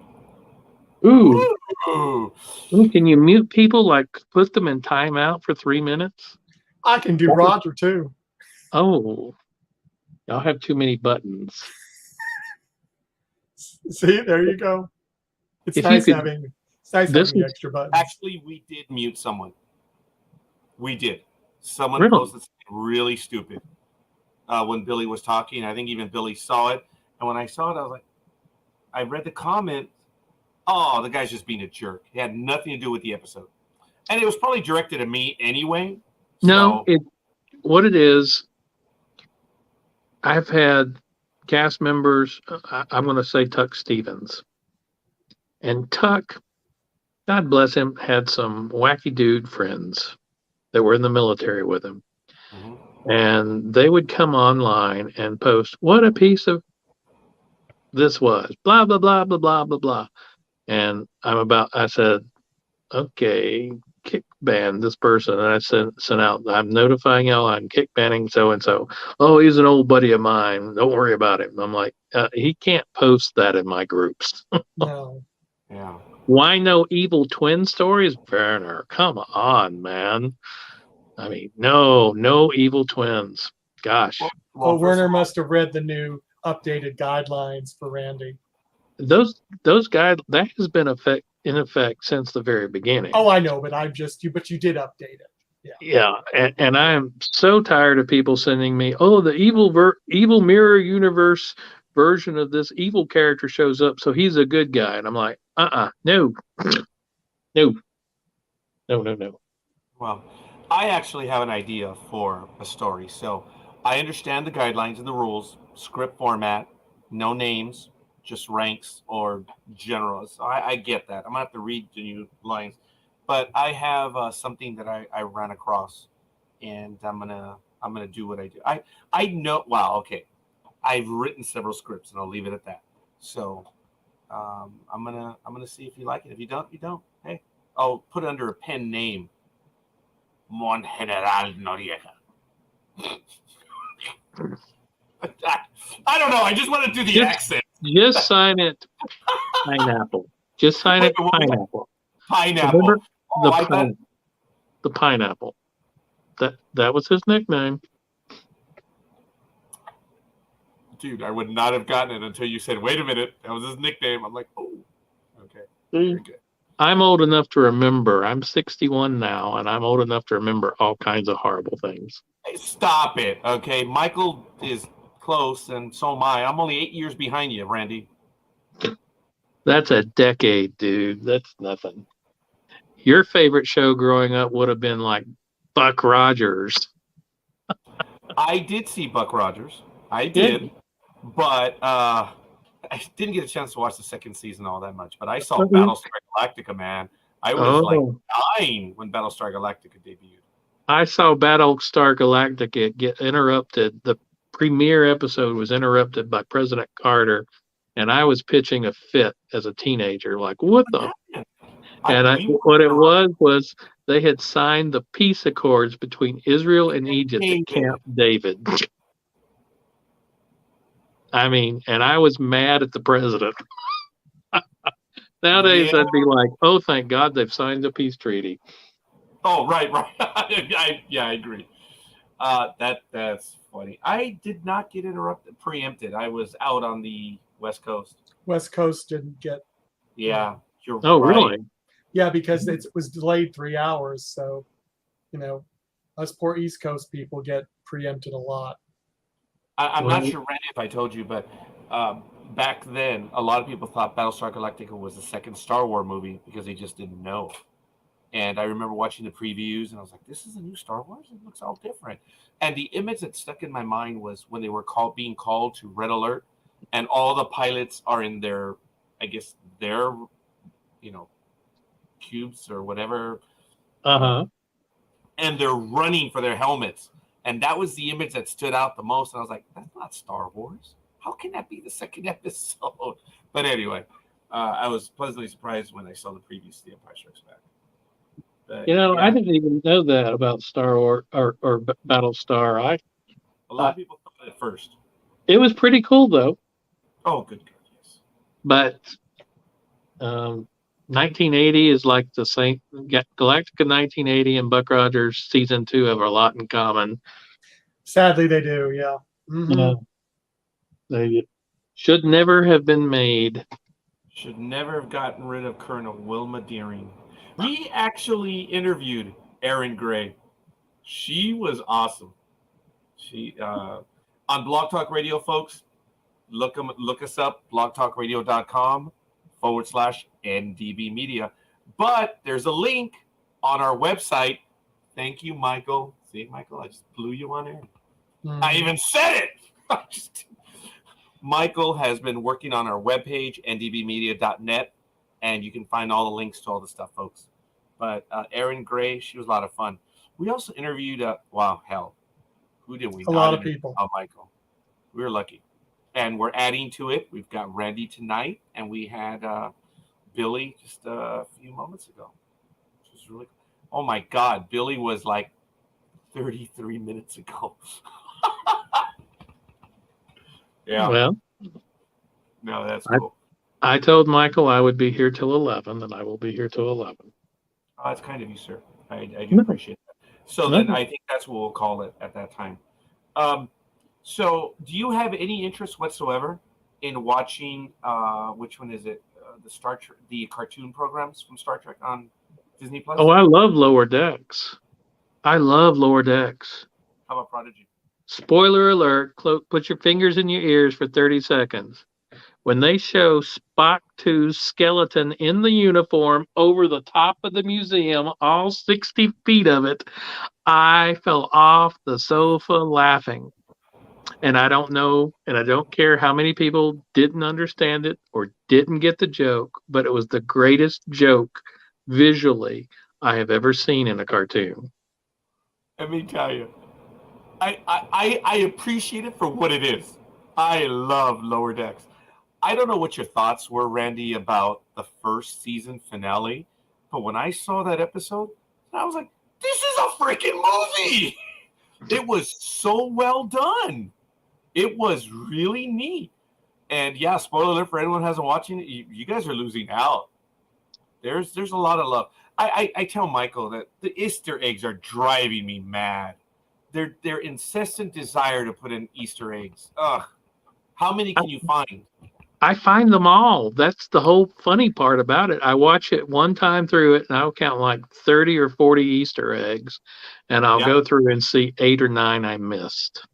Yeah. Well, that's an 80% return on my humor investment, and I'm really delighted with that. My youngest and I were watching that one all the time, and we loved it.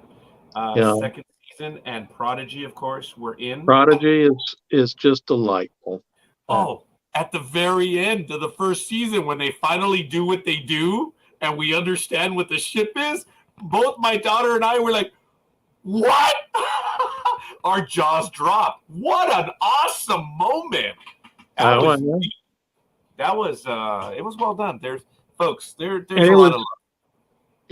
If you're a Voyager fan Yes. and you're not watching this show, you're crazy, because Totally. I mean, Yeah. that is Captain Janeway. I mean, Oh yes. you have got to watch that show.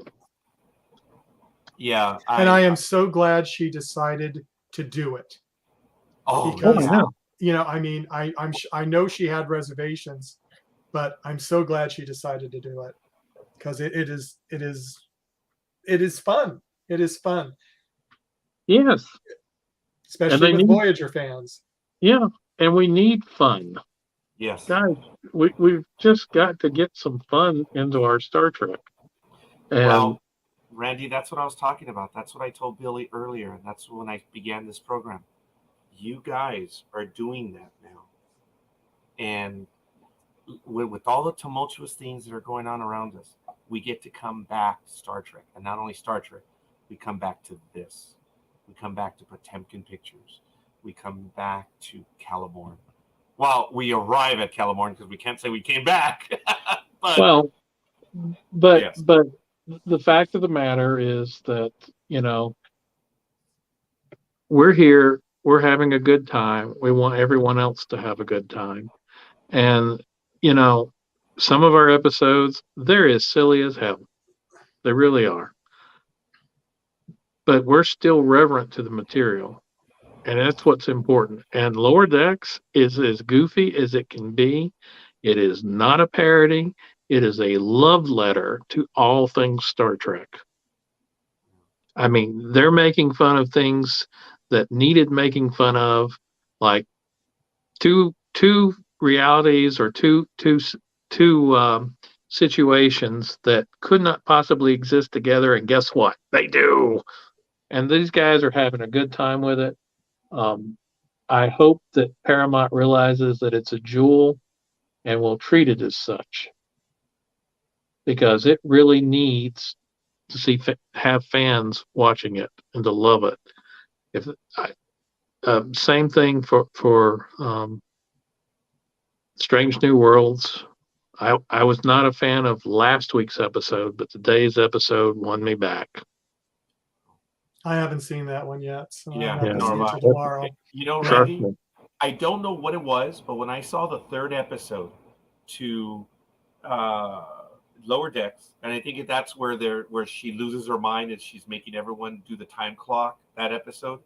Yes. And I think I'm not sure if that's the episode where she says blast shields and she does that little funny thing and everyone just lost it on the internet. I'm sorry, I thought that was funny.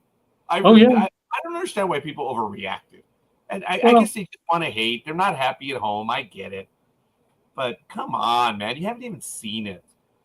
Well, So, and see, that's the situation. I have people that tell me that, oh, your show is just, why are there so many women on the ship? And I'm like, okay, let me get this straight. And you can go look this up. It's in a couple of the episodes of Tristan's commentary on YouTube. One fan says there are too many women on your ship. wow. Okay, thank you so much. I can honestly say I've never had anyone complain about that before, but thank you so much for bringing that to my attention. And that's why you can't go by what your fellow fans say. Don't take my word for it about Prodigy. Don't take my word for it about Lower Decks. Don't take my word for it about Strange New Worlds. Go watch them. And don't just comment if you haven't watched. Yes. Oh, for God's sake. Star Trek fan, well, a minority, the loud vocal ones, just, Randy, over in our sports program, I think Michael now knows this. We refer to them as apron stringers. Okay. The apron stringers are the ones that are still holding on to Mama's apron and lives in Mama's basement. Yeah, you know what I'm talking about. So I do. So we call them the apron stringers, and everyone gets it because they've been listening to the program. It's like, dude, I get it. Go back to your basement. Go hide. I know Mama's not making you happy right now. Just go away. Just go away. Yeah, and it's like and they haven't seen it. They haven't seen it. Who is it? Is it the big comic? Is it called the comic book guy on Simpsons? Yeah, comic book guy. Yeah. I guarantee you, he hasn't seen what he's talking about. He's just read it on Rotten Tomatoes or some other site and is just regurgitating it. That's funny. It's like when Stewie quotes The Onion on Family Guy. I mean, come on. I gotta admit, that's funny though. I become a fan of Family Guy. I'm only into the 3rd season. I have a lot more to watch. I have a lot more. I enjoy it. Again, I also love the Orville. Both are by Seth MacFarlane. Both entertain me. Does somebody says, "Well, how can it entertain you? You're a libertarian. You can't be entertained by his radical agenda." And I'm like, what? You don't know what the hell you're talking about. Funny is funny. It's just like, I'm sorry, Lenny Bruce, George Carlin are two of the funniest people in the world. And they're like, well, they're not politically correct. They're hateful toward what? No. So, did I lose you? I can still hear you. Your video is frozen. We hear you. Oh, there you go. Okay. Actually, we never lost you guys. Just the image did freeze for a moment. It's when I brushed the screen of the camera or of the phone, it went to Facebook. Oh, so you have a genuine touchscreen? On the phone? Yeah. Okay, yeah, we all do. Sorry. Yeah. Oh, look at what we have coming in here. Here we go. Here, got to focus. There we go, folks. There it is. Look. You know who that is? The one on the. Oh, nice. Well, they're gone now. They're gone now. Who was that mysterious person? Wasn't me. Oh, no, wasn't me. That was funny because Michael and I spoke of the episode before we went live, and I said, "Hey, Randy's in it." And Michael, I'm gonna put him on blast. He said, "Yeah, I know. He was a communication officer." I thought it was the episode. I got mixed up. Oh well, life goes on. Randy, look, nothing personal, dude, but it looked like you were smiling throughout the whole thing. General Karnak must appreciate your point of view. Fire phasers and his weapons. Yeah. Sure. It was funny. I appreciate it. I loved when I think the rest of the fleet showed up. He says, navigational. We had a navigational error caused by our proximity to this ion storm. We thank the Caliborn for your hospitality and letting us know of our error in calculations. We shall. Torpedoes. That was almost like Tomahawk, man. Oh, well, I miss Tomahawk from. Andreas Katsulas, right? Wait till you see this guy here. Let's do it again. Okay. It's I can't see because there was the light is shining. The light is shining on his face, which is kind of cool if you think about it. Which is probably good, yeah. Yeah, that is neat. Oh, okay. Oh, I can see the person now. Mm-hmm. Your guest star. Yeah, you know what, folks? We're gonna go ahead and leave that to the audience, Dave. I'm sure they can spend some time figuring it out. That's the whole point. We like leaving stuff with the audience. Figure it out. You know, Randy, you've shown us quite a bit on this episode today, and that is so cool for everyone. And we still have people with us right now, still watching. And folks, just a quick little shout out. Anyone who's still watching us, where are you in the world? It's I'm over here on the West Coast. Randy's kind of on the east, up in the mountains. He's the mountain man. And no, we're on the Appalachian Plateau, so we're well inland of the mountain, well an hour inland of the mountains, but we're on a huge plateau. Appalachian Plateau. I'm have to look Yeah. it up. Yes, I like it though. I'm a geographer. I like it Yeah. too. Yeah. Yes, I bet. Now, But it is past. It is past 11, my so- bedtime. Yes. Yes, It it is. And again, Randy, I know I'm a jerk when I keep mentioning it, but it does mean a great deal. And I thank you every time we do a program. I am always delighted to be here, and anytime you want to talk Star Trek, we don't even have to talk Potemkin, but anytime you want to talk, buddy, just let me know. I appreciate that. You know, So- I've got to catch up because I missed a year or two in the middle. I want to go back, and then I think we can, over the next year and a half, Randy, we can do like a yearly, like we'll spend an episode like year one, and then maybe we'll do another episode later where we'll do like year two on what you've done. How many years have you been on air, Randy? Since 12. 12. Yeah, we might be looking at 2 years worth because we wouldn't do this every month. We could maybe do it every other month, but this would be a long-term project, Randy. This would be neat. Be glad to talk to you. We could bring in some other people though that are better than I at talking. Stop it. There's no such thing, Randy. Let me tell you, Roger, the main thing I really like about you is when you say you want to interview somebody, I'm like, I need you to interview Billy because Billy's the showrunner of Caliborn.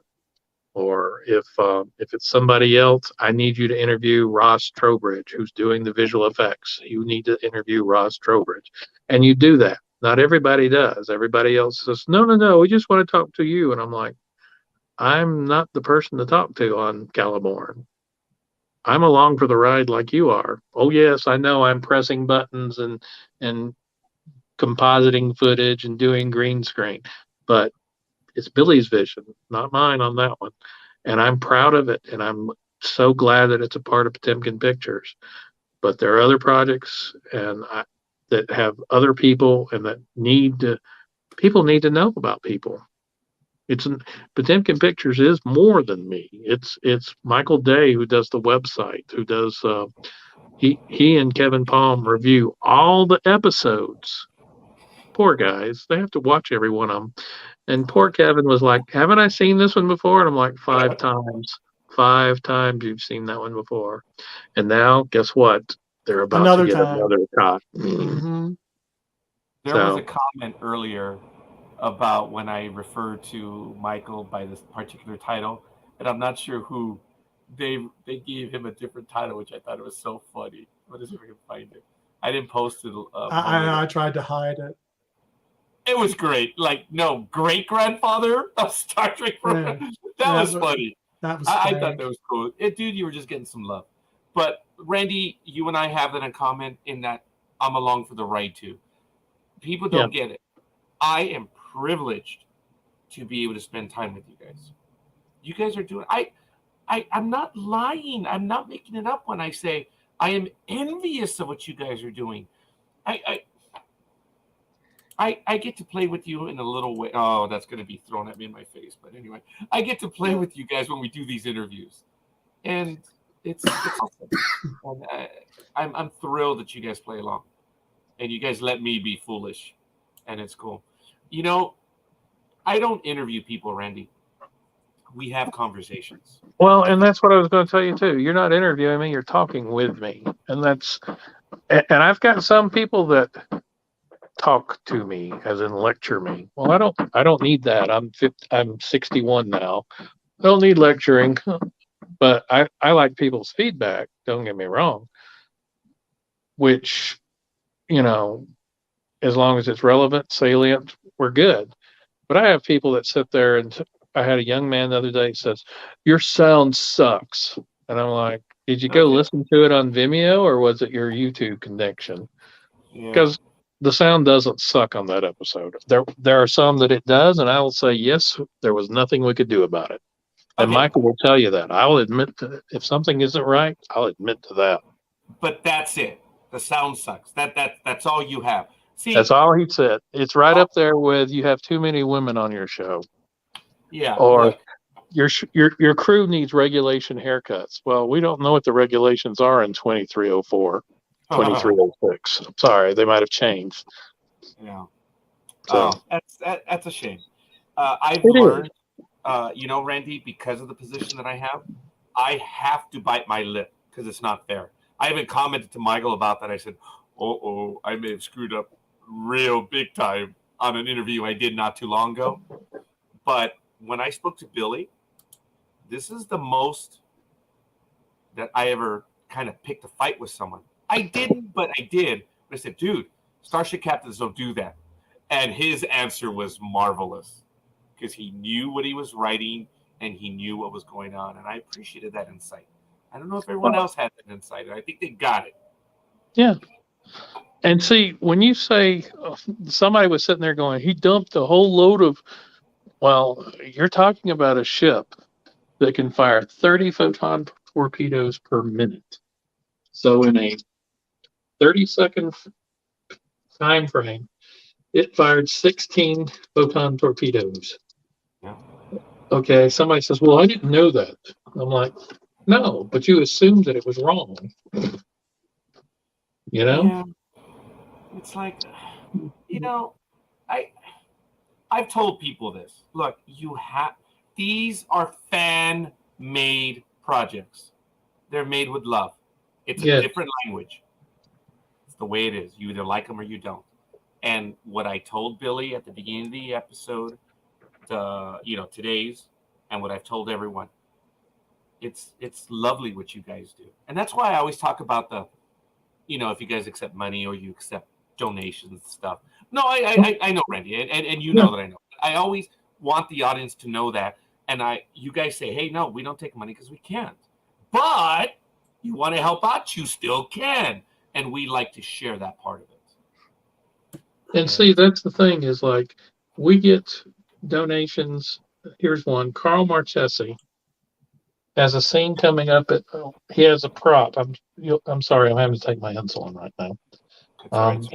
He has a scene coming up where one of his props. We have a scene coming up where one of his props, the little thing from Star Trek 4 that goes over the forehead of Chekhov, it makes an appearance in one of our episodes. He donated.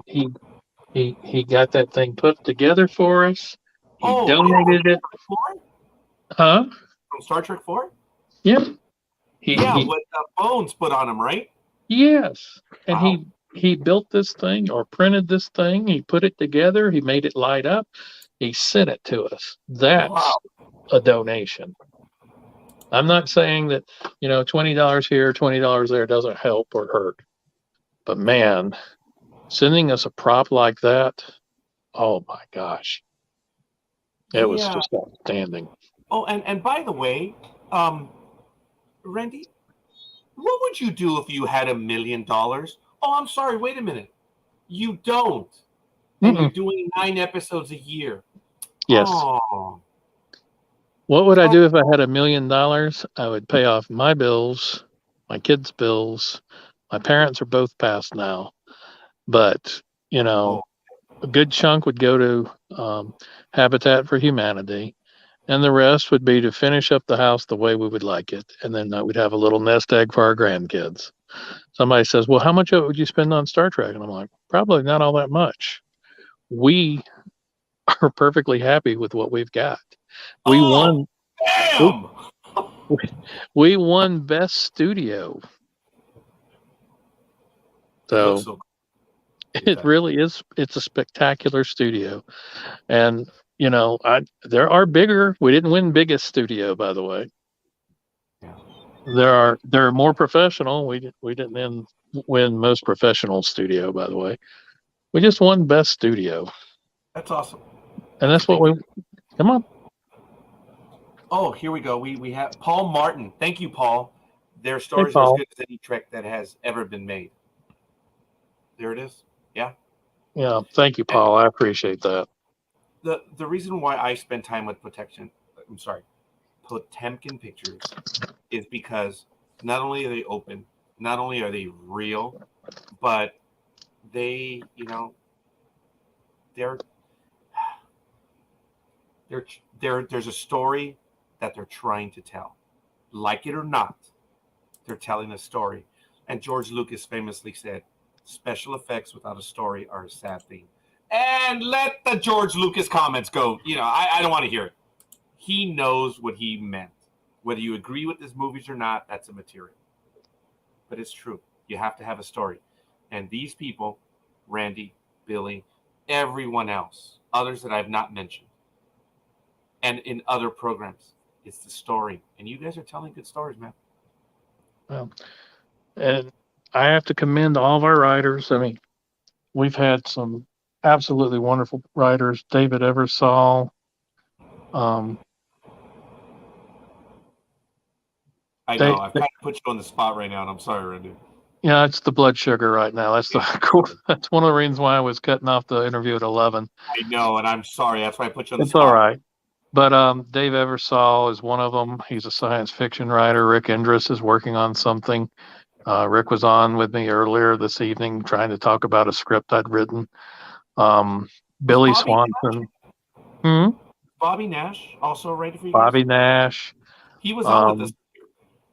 Yes, he has been on with you. He's a great couple writer. times. Oh, yes. No, but I mean, he was on with us in the episode. When it started up, he was in the chat room, which is cool. Oh, that's awesome. He's before you got in, yeah. Yeah, and he's been on with us. And actually, I should have said, I know he's not doing very well right now. Got a bit hurt there, and I hope he makes a quick recovery. He was talking today about not being able to write because he's, he had trouble today. Hopefully he does. Sorry to hear that because he's a good dude. We met at a convention one time. He came and visited our set, and the next thing you know, he's writing for Marie Curie. And he's got a script that's in what we call development hell. It's a great script. And we were going to film it with the Marie Curie, but we moved from Alabama over here to Lexington. And then we were going to film it with Webster, and then COVID happened. And, I don't even know where it's going to end up yet, but I'm going to tell that damn story, It's a good story. It really is. Good story. And it just kills me that, we haven't been able to get it. But other writers, we need writers and we need submissions still. But if we get that follow the format. Remember that, folks. Yeah, they have to follow the format. But if you're not willing to get edited, please don't send it to me. I don't want to bother with it. I've had people that tell me, no, you're not changing. Doggy bed. You know better than that. Get in that doggy bed. No. Yeah. Hector. I'm sorry. Doggy bed. Look, good Randy, old Hector. I know we've gone over. But Randy, you left the room and we decided that sofa was better. See? No. No. You said sofa. That was bad. Yeah. Now watch this. Sofa. Oh, wow. See, you bribed. And they left a place for Randy. They did. Mm-hmm. It's a huge place. But I've got Eddie Johns writing for us from time to time. I mean, we've got some fantastic scripts that have come our way. We need another. We need your script. We need Michael's script. We need everybody's script. There it is, folks. All right, guys, let me let you go. Well, thank you, Randy. I'm sorry that we went over. We were going to kill it at 2, but the conversation, I'm sorry. It's on me. It's on me. I should have said, "Ooh, I got a 5-minute warning" because my alarm went off and I ignored it. We were on our way, but it just kept on going. So I apologize. I enjoyed it immensely. As did I. Michael, I thank you for making this happen because it was you, Michael, that made it happen. And, of course, Billy. Congratulations, Billy. Dude, the best for you. I'm glad that you found someone. You're getting married, and it's cool. I'm sure it's going to change his life, and we'll see what happens to Captain after being married. All right. We'll talk to y'all later. Thanks, guys. Thanks, take it easy, Randy. Everyone else, thanks, folks. We'll see you guys on the other side. All right. Randy or Michael, do you have any quick announcements? Not anything definite yet. The only thing that's kind of in the works definite is Frank Parker is going to come back on with us and give us a tour of his new studio.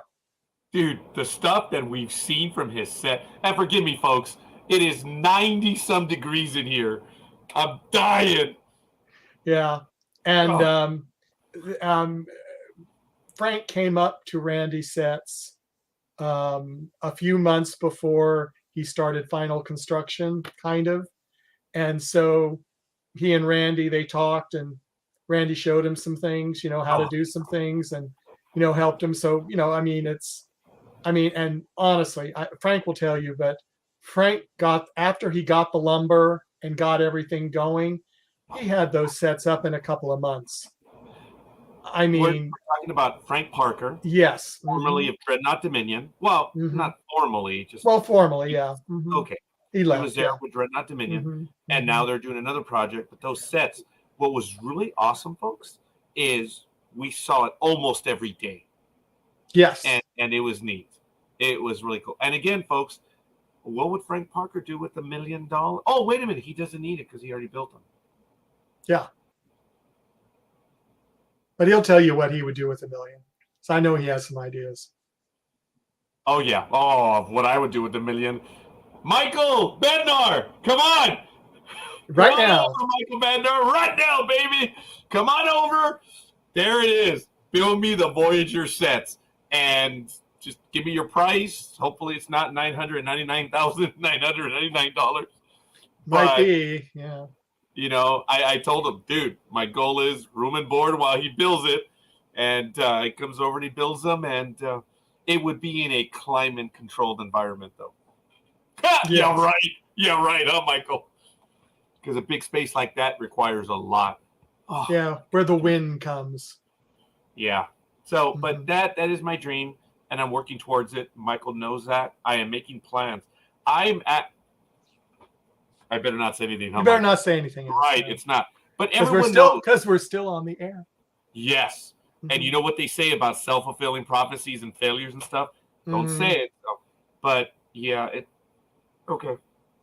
Nothing is being built. I will say that. So, but it is my hope to have the Voyager sets. And that's real. That's honest. Yeah. So, who knows? Look, there's the Next Generation and TOS up north. There's one in the south. There's one in Arkansas. And I think there's one somewhere in Middle America near Chicago. And no one has the Voyager set. So who knows? I told Michael, I said, maybe we can do Voyager and Enterprise. So we can, getting 2 buildings. There to here, from the Delta and back from there to here. Anyway, that was late. There you go. We got a lot of likes today, folks. A lot of likes. My brother, Luis Noriega, thank you. Timoteo, Thomas, Victoria, Tom, Kevin, Werner, Matt. There were 6 others, folks. We're just blown away when you guys give us those likes. L. Sievertson, Matt Acra, Werner Lauterbach, Nefarious Ferrets, and there were 2 others or 3 others. I can't see them now because I didn't write them down. Thanks for spending the time with us. Thank you for being with us here again.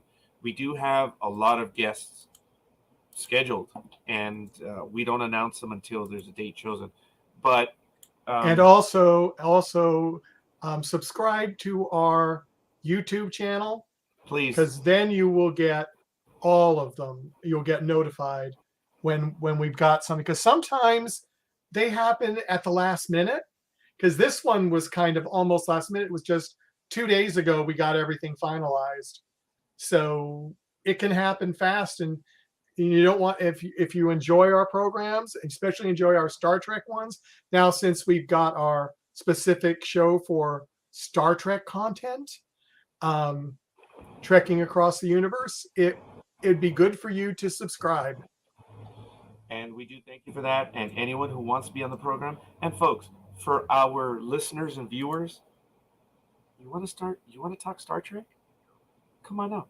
I think we're going to do some open episodes in addition to just not only guests, but open. But I know that we're working on Michael Bednar. I understand he does want to return, but there are, circumstances. So we know that Michael has committed to returning. We're just not sure when. Frank Parker is mentioned. We have a Voyager cast member that we're in negotiations with right now. Actually, Michael's in negotiations with him right now as to when there'll be guests. Yeah, you guys thought I was being mean. I was kidding. You guys need to realize when Scorekeeper is... when Admiral... That's another show. Mm-hmm. Yeah, sorry. When Admiral Noriega is being dumb. But we're going to ask John Billingsley again. We had him committed, but Scorekeeper effed up. Admiral Noriega messed up. So he's fun. John Billingsley. We've had him on 3 times in the past. And we're looking to have him on again. So we'll see. But in the meantime, quite a few others. Michael, I thank you. You're the one that has been arranging the guests. It's all you, man. Yeah. I'm not doing anything. Oh, yeah, you're doing a lot. But, yeah, you guys want to talk Star Trek? Just join us. Send us a text message through the webpage. That's right. We get messages on there, too. Mm-hmm. Yeah, I got a message. Right as soon as I made the webpage go live. Yeah, the minute you set it up, man. Oh, boy. Donna? It's up to you. Mm-hmm. I bet you that's not her name. Oh, that is her name. Oh, Dana! Oh, my God! Dana. I said Donna. I'm so sorry. You just one letter wrong. Oh, I was very wrong. But anyway, letters, same letter. That's what we're going to be doing. Folks, in Arizona, very quick, in October, my brother and I are going to go to Arizona to go check out the crater. So we're going to be a bit foolish out there. It's going to be like Johnny Sacco and Giant Robot. With a live broadcast? Probably. And my brother's Giant Robot. Mm. He's taller than I am. Is he still? Anyway. Probably. Michael, you are the bomb. And everyone else that's joining us, everyone else in the chat room. Paul at the very end, thank you for staying with us. Of course, Werner as well. And for everyone else that's returning to watch this program after, folks, we're nothing without you. And having you spend time with us, it is our privilege that you take time out of your life to come and spend it with us. And it means a great deal to us. So we read your comments and we love interacting with you. This is what's so cool about the social media aspect of it. So it's really cool. Heart sideways. Oh, I think my brother was trying to do something and the program read it when he was doing a heart sideways. That's cool. Folks, we're out. We'll see you guys on the other side. Peace!